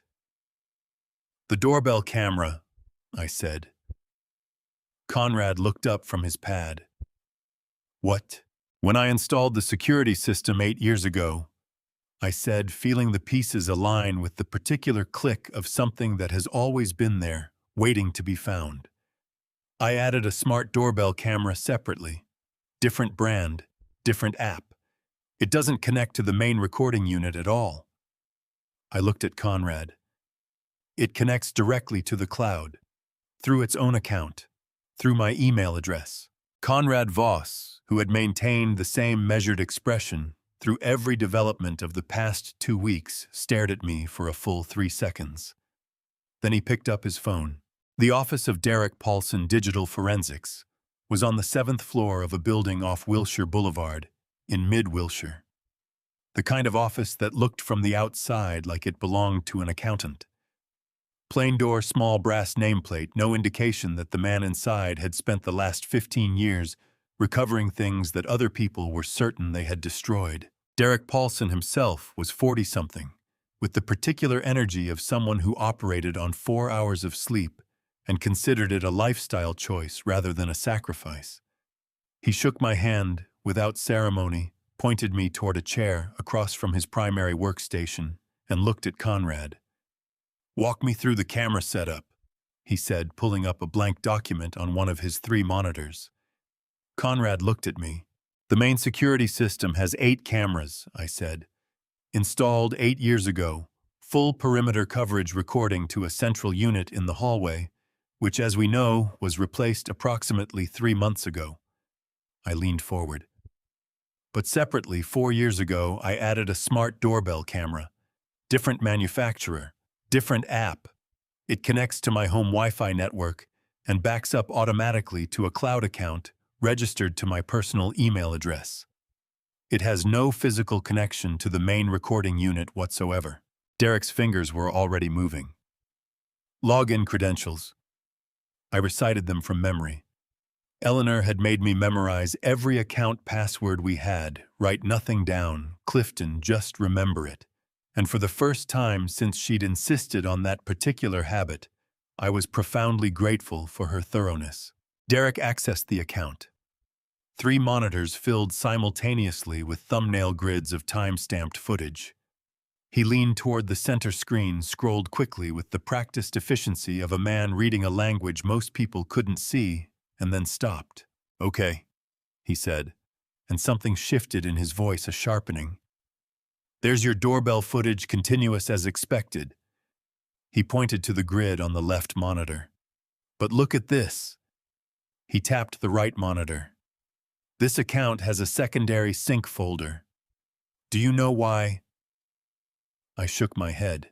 "When your main system's recording unit was swapped out," Derek said, turning to face me fully. "Whoever did it interrupted an active sync cycle. The old unit had been mid-upload to a backup protocol, a feature some systems use to mirror footage to a secondary cloud location for redundancy. When the unit was physically removed, the sync didn't complete. But a fragment did push through before the connection was severed." He turned back to the screen. "A fragment from your kitchen camera. Timestamp 5:47 in the morning, the day of the incident." The room felt very still. "Play it," Conrad said. Derek opened the file. The footage was grainy, not security system sharp, compressed by the partial upload, but clear enough. My kitchen. My counters. The cabinet where Celine kept her vitamins since moving in. The timestamp burned white in the lower right corner. Celine walked into frame. She moved with the easy, unhurried confidence of a woman who believed with absolute certainty that no one was watching. She opened the vitamin cabinet, took out her bottle, set it on the counter. Then she reached into the pocket of her robe and removed a small vial, the kind that looked like it belonged in a laboratory rather than a kitchen. She opened it, tilted it over the vitamin bottle with the careful, measured movement of someone who had rehearsed the exact amount, closed both containers, put the vial back in her pocket. Then she turned toward the kitchen doorway. Daxton was standing there. He nodded once. Just once, the small, satisfied nod of a director watching a scene land exactly as he'd blocked it. Celine said something. The kitchen camera didn't carry audio clearly enough to catch it. But Daxton's response, 3 or 4 words, made her nod back. She picked up the vitamin bottle and swallowed one. I gripped the armrests of the chair so hard, I felt the vinyl creak under my fingers. My jaw was clenched tight enough to ache.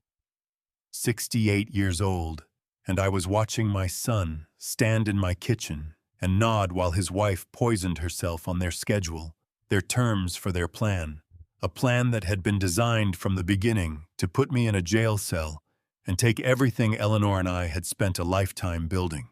"Play it again," I said. My voice came out steadier than I had any right to expect. Derek played it again. This time I watched Celine's hands. Right hand dominant throughout, consistent with what I'd observed at the hospital. But at one point, when she reached back into her robe pocket to confirm the vial was secure, she used her left hand without thinking. Fluid. Natural. The right hand stayed deliberately positioned near her abdomen. She was already practicing. "And this," Derek said, switching to the doorbell footage from the same night. The timestamp read 11:47 p.m. the night before. The front of my house dark except for the porch light. Daxton walked into frame from the left, carrying a dark duffel bag that hung heavy at his side. He used his key, went inside. Then Derek pulled up the second feed. "This is from your neighbor's doorbell camera. She sent it to Conrad this morning." Odette's footage, same night, timestamp 11:30 p.m. Daxton leaving the house empty-handed, then 11:47 returning with the bag. The two cameras from opposite sides of the street told the same 17-minute story from two different angles. The timestamps are authenticated, Derek said. Metadata intact on both. No evidence of editing or manipulation. He leaned back in his chair and folded his arms. What you have here, gentlemen, is continuous documented evidence of premeditation. The purchase of the compound, the transport to the residence, the administration, the coordination. He looked at me. This is not a circumstantial case anymore. Conrad was already on his phone. I'm calling Ruiz, he said, stepping toward the window. I want a meeting with him and the DA's office. Tomorrow morning, if possible. He paused, hand over the phone. Derek, can you prepare a certified forensic package chain of custody documentation, metadata authentication reports, everything a prosecutor would need to present this in court? Give me 48 hours, Derek said. Conrad nodded and put the phone to his ear. I sat in that chair and let the footage loop on the center monitor one more time, not because I needed to see it again, but because after 2 weeks of being told I was the monster in this story, I needed to watch the truth play out in real time for as long as it took to feel solid in my chest. Conrad finished his call and came back to stand beside me, looking at the frozen frame of Daxton's single nod. This is enough to request a search warrant for their personal devices, he said. Phone records, deleted messages, financial communications, all of it. He paused. But Clifton, Daxton still doesn't know we have this, and his debt deadline is running out. His voice dropped slightly. A desperate man with nothing left to lose is an unpredictable man. He's going to come to you, probably soon. I looked at the frozen image of my son on the monitor. The nod. That single, satisfied nod. Let him, I said. He came 3 days later. Not in the afternoon, not at a reasonable hour when the neighborhood was still active, and there were people on the street, and the ordinary sounds of a functioning world outside the windows. He came at 9:45 at night when the street was quiet, and the house was still, and the only light I had on was the reading lamp in the living room, where I'd been sitting with a book I hadn't actually been reading for the past 2 hours. I heard his car in the driveway. Then his key in the lock. Then the particular sound of his footsteps, heavier than usual, slightly deliberate, coming down the hallway toward where I was sitting. Daxton came into the living room alone. No Celine. He'd left her upstairs or somewhere else entirely. This was a meeting he wanted to run himself without variables he couldn't control. He sat down in the armchair across from me, Eleanor's chair, the one she'd spent 20 years breaking in exactly to her specifications, and the sight of him settling into it, with the casual ownership of a man who had already decided everything was his, made something tighten in my throat that I had to breathe very carefully through. Dad, he said. His voice had dropped the pretense. Not the concerned son voice, not the controlled husband in crisis voice. Just flat, direct, the voice of a man conducting a transaction. We need to talk about the timeline. All right, I said. I kept my own voice even, mild even. The voice of a tired old man who had been beaten down enough to have stopped fighting. I had practiced it in the mirror that morning. Daxton leaned forward with his elbows on his knees. The attorneys on the other side of my debt situation have filed an acceleration notice. Do you know what that means? Tell me, I said. It means the full amount is due in 5 days, he said. Not installments, not extensions. 5 days or they move to seize every asset I have. He looked at me steadily. I don't have enough assets, Dad. Not without what's in this house and what's in your accounts. Something cold settled in my chest. Not surprised I'd known the number since Odette had handed me that court document. But hearing him say it himself, sitting in Eleanor's chair, talking about her accounts, the way someone talks about money, they've already decided belongs to them that hit differently than reading it on paper. So what exactly are you asking me to do? I said. Sign the financial power of attorney, Daxton said, and confirm the house transfer. Both documents are ready. A notary can be here tomorrow morning. He paused. If you do that, if you sign by end of this week, I will personally call the DA's office and tell them that Celine has reconsidered her account of events. The charges against you go away. You get your life back. He said it like he was offering me something generous. I looked at my son across the small space of Eleanor's living room, and I felt the full weight of it, 40 years of his life laid against this moment, against the chair he was sitting in, against the accounts he was trying to claim, against the life he wanted to dismantle piece by piece and convert into cash before a 9-day clock ran out. My eyes burned. My chest ached with something that wasn't entirely anger and wasn't entirely grief, but was both at the same time layered and inseparable. But my face stayed still. My voice stayed quiet. Let me think about it, I said. Daxton blinked. He'd been bracing for a refusal. I could see it in the slight recalibration of his expression, the way his shoulders adjusted when the resistance he'd prepared for didn't come. You'll think about it, he repeated. I'm 68 years old, and I'm tired, I said. I'm not saying yes and I'm not saying no. I'm saying let me think about it. He studied me for a long moment, looking for the trap, looking for the angle, and finding I hoped nothing but a worn-out old man sitting in a dim living room at 10 o'clock at night who had finally run out of fight. End of the week, Dad, he said, standing. That's all I can give you. End of the week, I agreed. I walked him to the door, watched him go down the porch steps to his car, watched the taillights disappear around the corner, stood at the front window until the street was completely quiet again. Then I went back to the living room and stood in front of Eleanor's photograph on the wall, the one from Montana, the one where she was laughing. I pressed both palms flat against the wall on either side of it, leaning in like I could close the distance between us somehow, and I talked to her the way I always talked to her when the house was empty and I needed to think.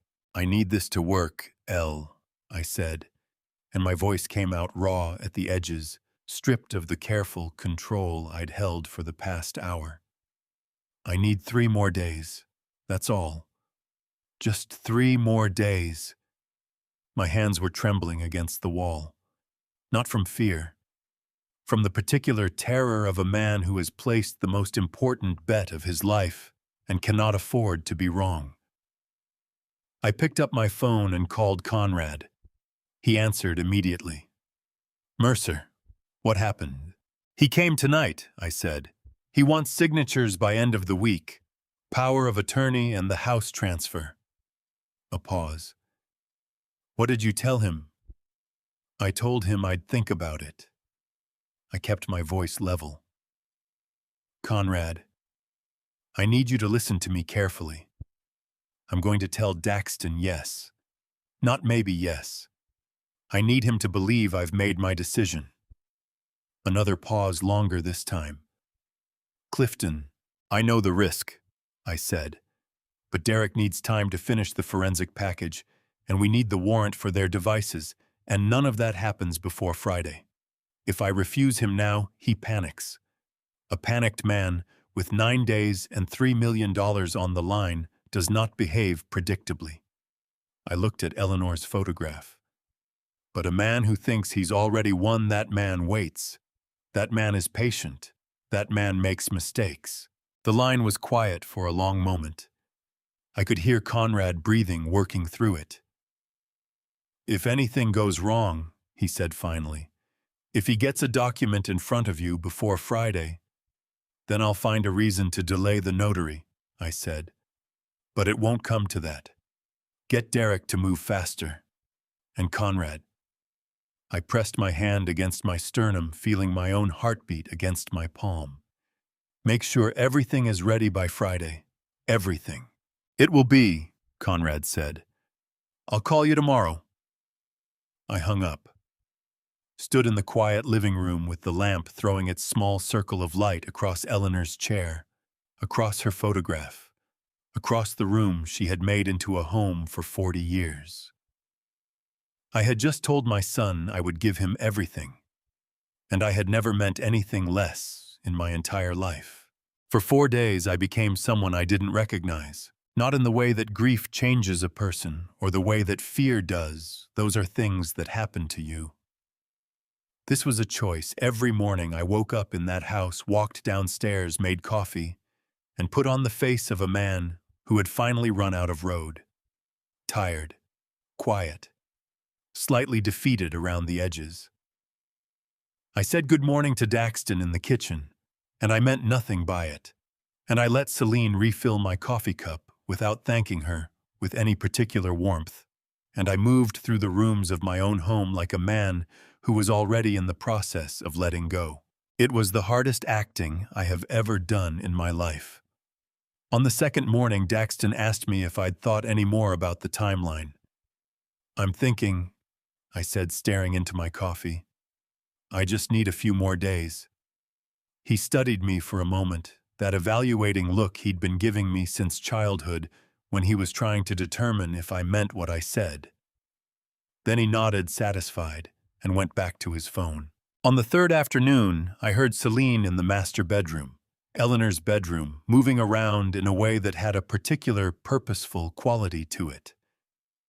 I walked past the open door and saw her standing in the center of the room, with her arms slightly extended, turning slowly the way someone turns when they're measuring a space with their eyes, planning where furniture would go, deciding what she would keep.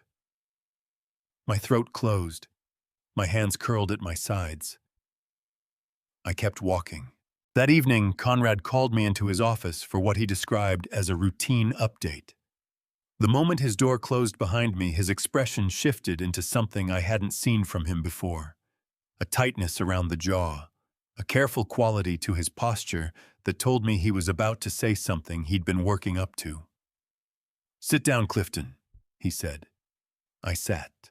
Conrad put both hands flat on the desk and looked at me directly. "I need to be honest with you about where we are. The forensic package is strong. The alibi documentation is airtight. The medical testimony from Dr. Hale is solid." He paused. "But Derek has not yet found the kitchen footage that would give us the direct visual evidence we need. What we have right now is powerful circumstantial evidence, and in my experience, circumstantial evidence, no matter how strong, carries risk with a jury." I felt the air in the room change quality. "What are you telling me, Conrad?" He held my gaze. "I'm telling you that I am professionally obligated to advise you to consider a negotiated resolution. If the DA's office agreed to drop the charges in exchange for a formal withdrawal of Celine's statement and a structured settlement, no admission of guilt on either side, you would walk away with your record clean and your freedom intact." He let that sit. "It's not justice, but it's certainty." The word landed on me like something heavy.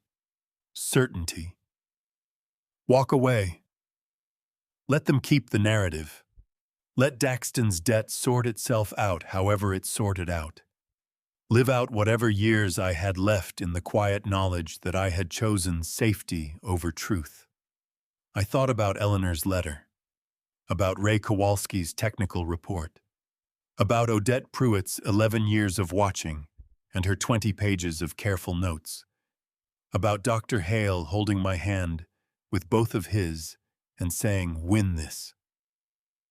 "No," I said. Conrad's expression didn't change. "Clifton, Conrad." I leaned forward in the chair. "Give me until Friday. That's all I'm asking. If Derek hasn't found what we need by Friday, I'll hear whatever you want to tell me." I looked at him steadily. "But give me until Friday." He studied me for a long, measuring moment. Then he uncapped his pen. "Friday," he said, "not a day later." I drove home, went inside, answered Daxton's casual question about whether I'd eaten dinner with a quiet yes, went upstairs, sat on the edge of my bed and pressed both hands over my face and held myself completely still for 60 seconds, feeling the strain of 4 days of performance in every muscle of my jaw. Then my phone buzzed on the nightstand, a text from Derek Paulson. Something came through in the final metadata scan. "You need to come in, now." I stared at the screen. My heart was hammering so hard I could feel it in my fingertips. I stood up, put my jacket on, went back downstairs. Daxton was in the kitchen getting water. I walked to the front door at a pace that communicated nothing. The walk of a man going nowhere, urgent, doing nothing important. "Going out?" Daxton asked. "Pharmacy," I said without turning around. "Running low on my blood pressure medication." "Want me to drive you?" "I'm fine," I said. "I won't be long." I closed the front door behind me, walked to the end of the driveway and called a taxi, with hands that had finally, after 4 days of iron control, started to shake. Before revealing the shocking truth in that confrontation room where deception unraveled, let's see who is supporting this father. Comment 17 or still here. Note the next part blends fictional elements for entertainment. Turn off now if preferred. Otherwise, let's step into the ultimate moment of reckoning. The building off Wilshire was quiet at that hour, most of the offices dark. The lobby staffed by a single security guard who checked my ID and waved me through without looking up from his phone. I took the stairs to the 7th floor. Not because the elevator was out, it wasn't, but because I needed the climb. I needed the physical effort of putting one foot in front of the other, the burn in my 68-year-old knees, the sound of my own breathing in the concrete stairwell. It gave me somewhere to put the 4 days of tension that had been coiling tighter in my chest with every hour of performance I delivered in that house. Derek opened his office door before I knocked. He'd been watching the security camera feed from the lobby. "Sit down," he said, and his voice carried the specific flatness of a man who has found something significant and is working very hard not to let the significance get ahead of the facts. I sat. Conrad was already there, standing at the window with his jacket off and his sleeves rolled up, which for Conrad Voss was the equivalent of anyone else pacing the room. "Walk me through it," Conrad said to Derek. Derek sat at his workstation and pulled up a new folder on the center monitor. "The initial cloud sync I found last week, the kitchen footage I told you, it was a fragment from an interrupted upload." He looked at me over his shoulder. What I didn't know then was that the interruption created a secondary orphaned file. A data packet the system tried to resync twice after the initial failure before the network connection was fully severed. He opened the file. It uploaded 48 hours later to a recovery folder the main app doesn't display by default. I had to scan the raw account data to find it. "And," Conrad said. Derek pressed play. The footage was clearer than what we'd seen before. Derek had run it through an enhancement process, sharpening the grain, stabilizing the frame, boosting the audio channel that the original fragment had only partially captured. The kitchen appeared on screen. The timestamp 5:47 a.m. I had seen this before. Celine walking in, the vitamin cabinet, the vial, the careful calibrated pour. But this version had sound. Daxton's voice came through the speakers, not perfectly, not broadcast quality, but unmistakably his, the cadence and register I had heard for 40 years, now carrying words I had never heard him say before. "Make sure you do exactly the amount we talked about, not more." Celine's response, quieter, less distinct. "I know. I've done it twice already in practice." Daxton again. "After you take it, give it 20 minutes before you call me. I'll be outside." My jaw ached. I had been clenching it for so long over the past 2 weeks. that the muscle had started to feel permanently contracted. But this was different. This was the particular physical response of a body that has received confirmation of something the mind already knew, but the heart kept hoping was wrong. He had rehearsed it with her. She had practiced the dose. He had told her exactly when to call him, so he could be positioned outside to dial 911 with his own hands. My son had choreographed every second of the morning that put handcuffs on me. "Play the last 30 seconds again," I said. My voice came out completely level, not the controlled flatness of someone suppressing emotion, but the genuine quiet of a man who has moved through grief and anger and landed somewhere colder and more certain on the other side. Derek rewound, played it again. "That's enough," I said. Conrad was already on his phone, turned toward the window, his voice low and rapid. "I caught fragments, new audio evidence, full recording chain of custody documentation. Need you to hear this tonight." He finished the call and turned around. "Ruiz," he said. "He's coming here. 30 minutes. I nodded. Sat back in the chair. Let my hands rest open on my knees, not gripping, not clenched, just open, and looked at the frozen frame on Derek's monitor. My kitchen. My cabinet. The place where Eleanor used to make Sunday morning breakfast while I read the paper at the counter and complained about the news, and she told me I'd complain about anything if someone gave me the chance. That kitchen. That cabinet. Those two people who had stood in that space and mapped out the morning they were going to destroy me. "Derek," I said. "The forensic package, is it complete? Certified and ready," he said. "Chain of custody documentation, metadata authentication, audio enhancement reports, everything." He looked at me over his glasses. "This is as clean as evidence gets, Mr. Mercer." "Good," I said. I sat in that office for the next 25 minutes while Derek finalized the last documentation and Conrad made 2 more calls I only half listened to. When Detective Ruiz arrived, I stood up and shook his hand, and I watched his face as Derek played the footage for him from the beginning, the full sequence with audio from the kitchen camera, through to Odette's doorbell footage, through to the cloud sync of Daxton arriving with the bag. Ruiz's expression moved through several things in a short period of time. Attention. Recognition.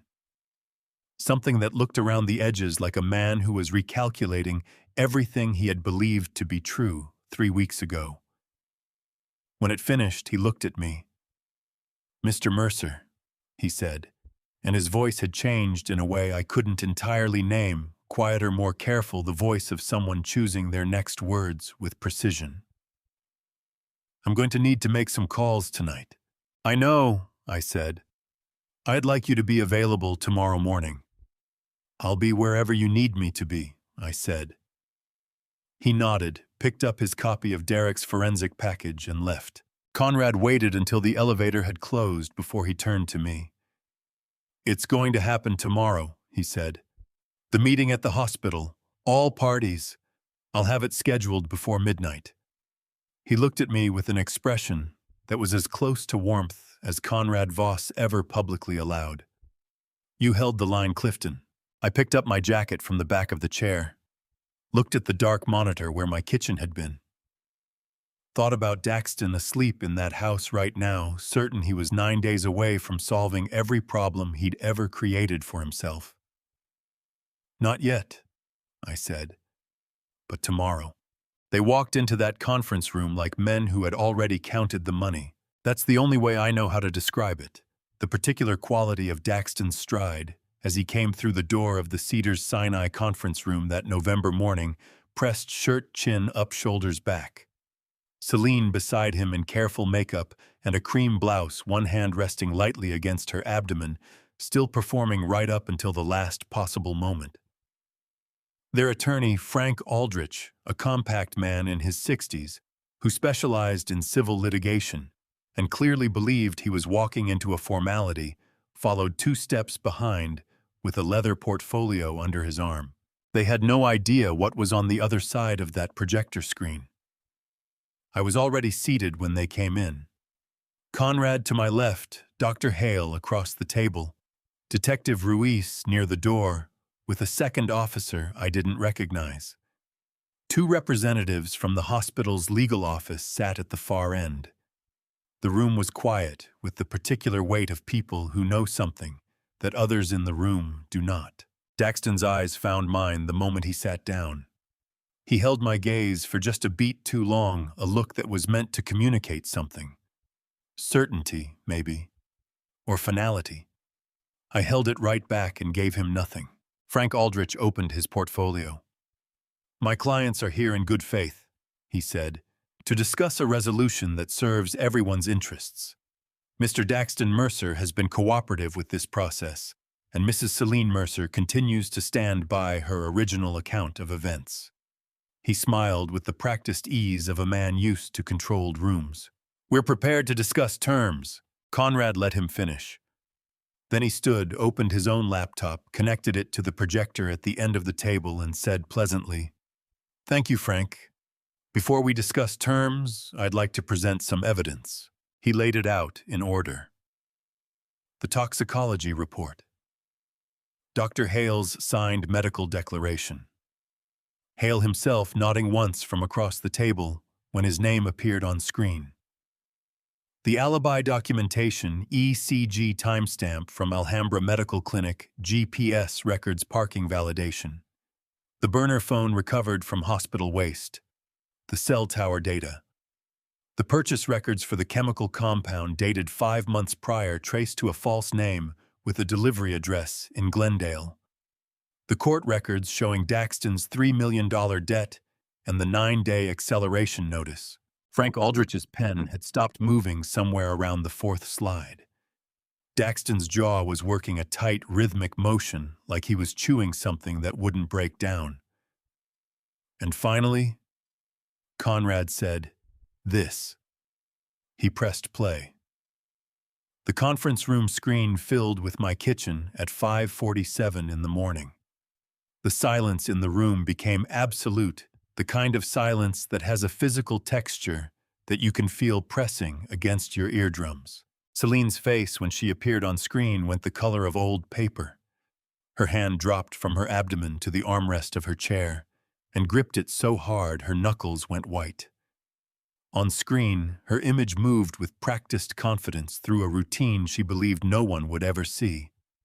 The audio came through the conference room speakers with clarity that Derek had spent 48 hours perfecting. "Make sure you do exactly the amount we talked about, not more." I heard someone at the far end of the table draw a sharp breath. "I know. I've done it twice already in practice." Dr. Hale sat completely still, his expression, the measured stillness of a man who has just had his professional judgment validated in the most definitive way possible. "After you take it, give it 20 minutes before you call me. I'll be outside."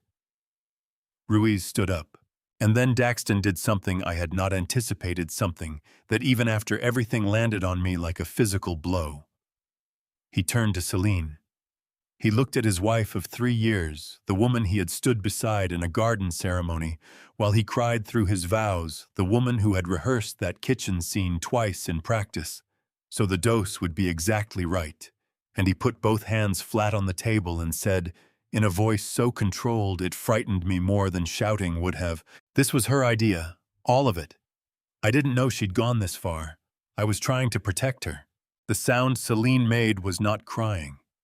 It was something before crying, a small, compressed exhalation, like something essential had been punctured.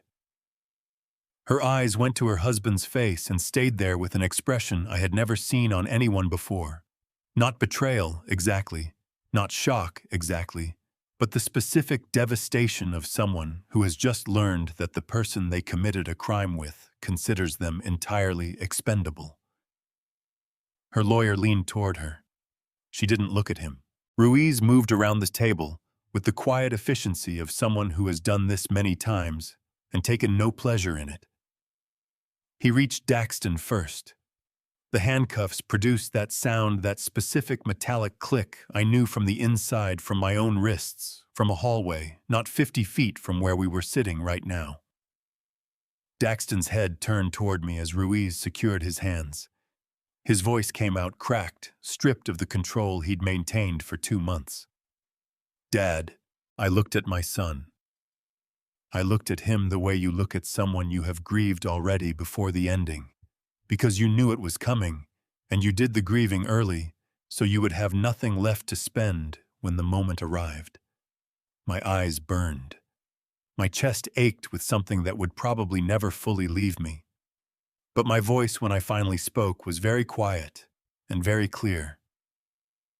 "I loved you, Daxton," I said. "I want you to know I loved you the whole time." Then I looked away. Ruiz led them both out. The door closed. The conference room sat in its aftermath, the projector still glowing. Conrad quietly closing his laptop. Dr. Hale removing his glasses to clean them with the slow deliberateness of a man who needs something to do with his hands. I stood up, walked to the window, looked out at the hospital corridor below, the same corridor they had marched me through in handcuffs 2 months ago while strangers recorded it on their phones. Today I had walked out of it on my own. December came to Pasadena quietly. The jacaranda trees had gone bare, and morning light came in low and gold through the windows of the house I had lived in for 30 years.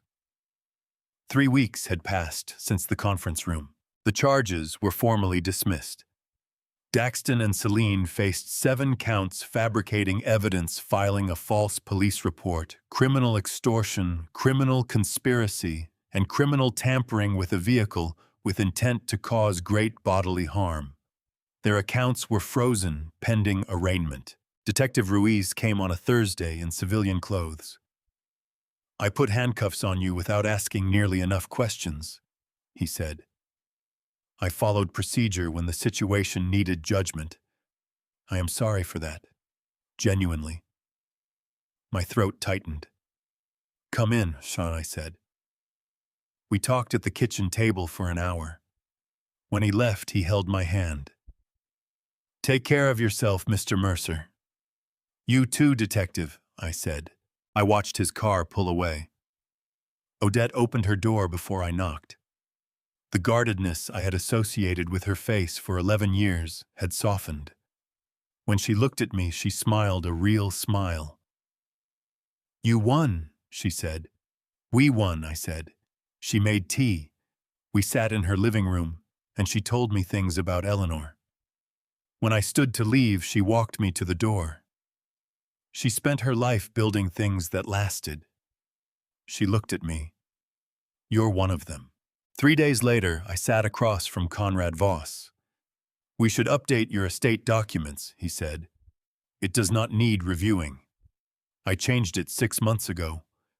Everything goes to a foundation supporting people defrauded by their families. The house, the accounts, Eleanor's investments." He set his pen down. "Daxton receives nothing. Daxton lost everything the moment he decided his father's life was worth less than his debt," I said. "I sold the house in late November. Some places hold too much of what happened to also hold what comes next. I found a small house in Santa Clarita where old oaks lined the street. On the first night, I set Eleanor's photograph on the table by the window, poured tea, looked out at the dark street where bare branches moved softly in the December wind. I thought about Eleanor, about Odette, about Dr. Hale holding my hand in both of his, about Ray Kowalski writing his report at a workbench smelling of motor oil, about Gerald Whitmore picking up the phone, about Conrad, about all the people who had shown up not because they had to, but because something in them recognized a wrong and they could correct it. I thought about Eleanor's last line, "I love you. I'm sorry I can't be there to watch you win." I picked up my tea with steady hands. "I won, Elle," I said quietly. "We won." For the first time in months, nothing was waiting for me in the morning that I feared. that more than anything else was the victory. If there's one thing this journey taught me, it's that silence is not the same as peace. For years, I kept the quiet of a man who believed that enduring was the same as forgiving. I let things go, unaddressed boundaries uncrossed, warning signs unspoken, because I told myself that was what a good father did. But a good father is not a man without limits. He is a man who knows where they are. Don't be like me. Don't wait until the handcuffs are on your wrists to start paying attention to what's happening in your own home. Don't confuse loyalty with blindness, and don't mistake someone's need for your signature on a document for love. I believe that God doesn't leave us without witnesses. Odette was mine. Eleanor's letter was mine. Even that small appointment card from a clinic in Alhambra mine. The truth rarely disappears completely. It just waits for someone brave enough to look for it. These grandpa stories don't come easy to tell, but I tell them because I believe every family story, even the painful ones, maybe especially the painful ones, carries something worth passing forward. If even one person watches this and decides to have a conversation they've been putting off, or finally opens a safe they've been afraid to open, then this grandpa story was worth every word. If this family story reached you in some way, leave a comment below and tell me what you think. Share it with someone who needs to hear it. And if you haven't already subscribed to this channel, there are more family stories here and more grandpa stories still to come, each one carrying a piece of something true. Thank you for staying with me until the very end. It means more than you know. One final note. Some of the stories on this channel contain fictional elements crafted for the purpose of reflection and education. If that's not the kind of content you're looking for, no hard feelings. There's something out there for everyone, and I hope you find exactly what speaks to you.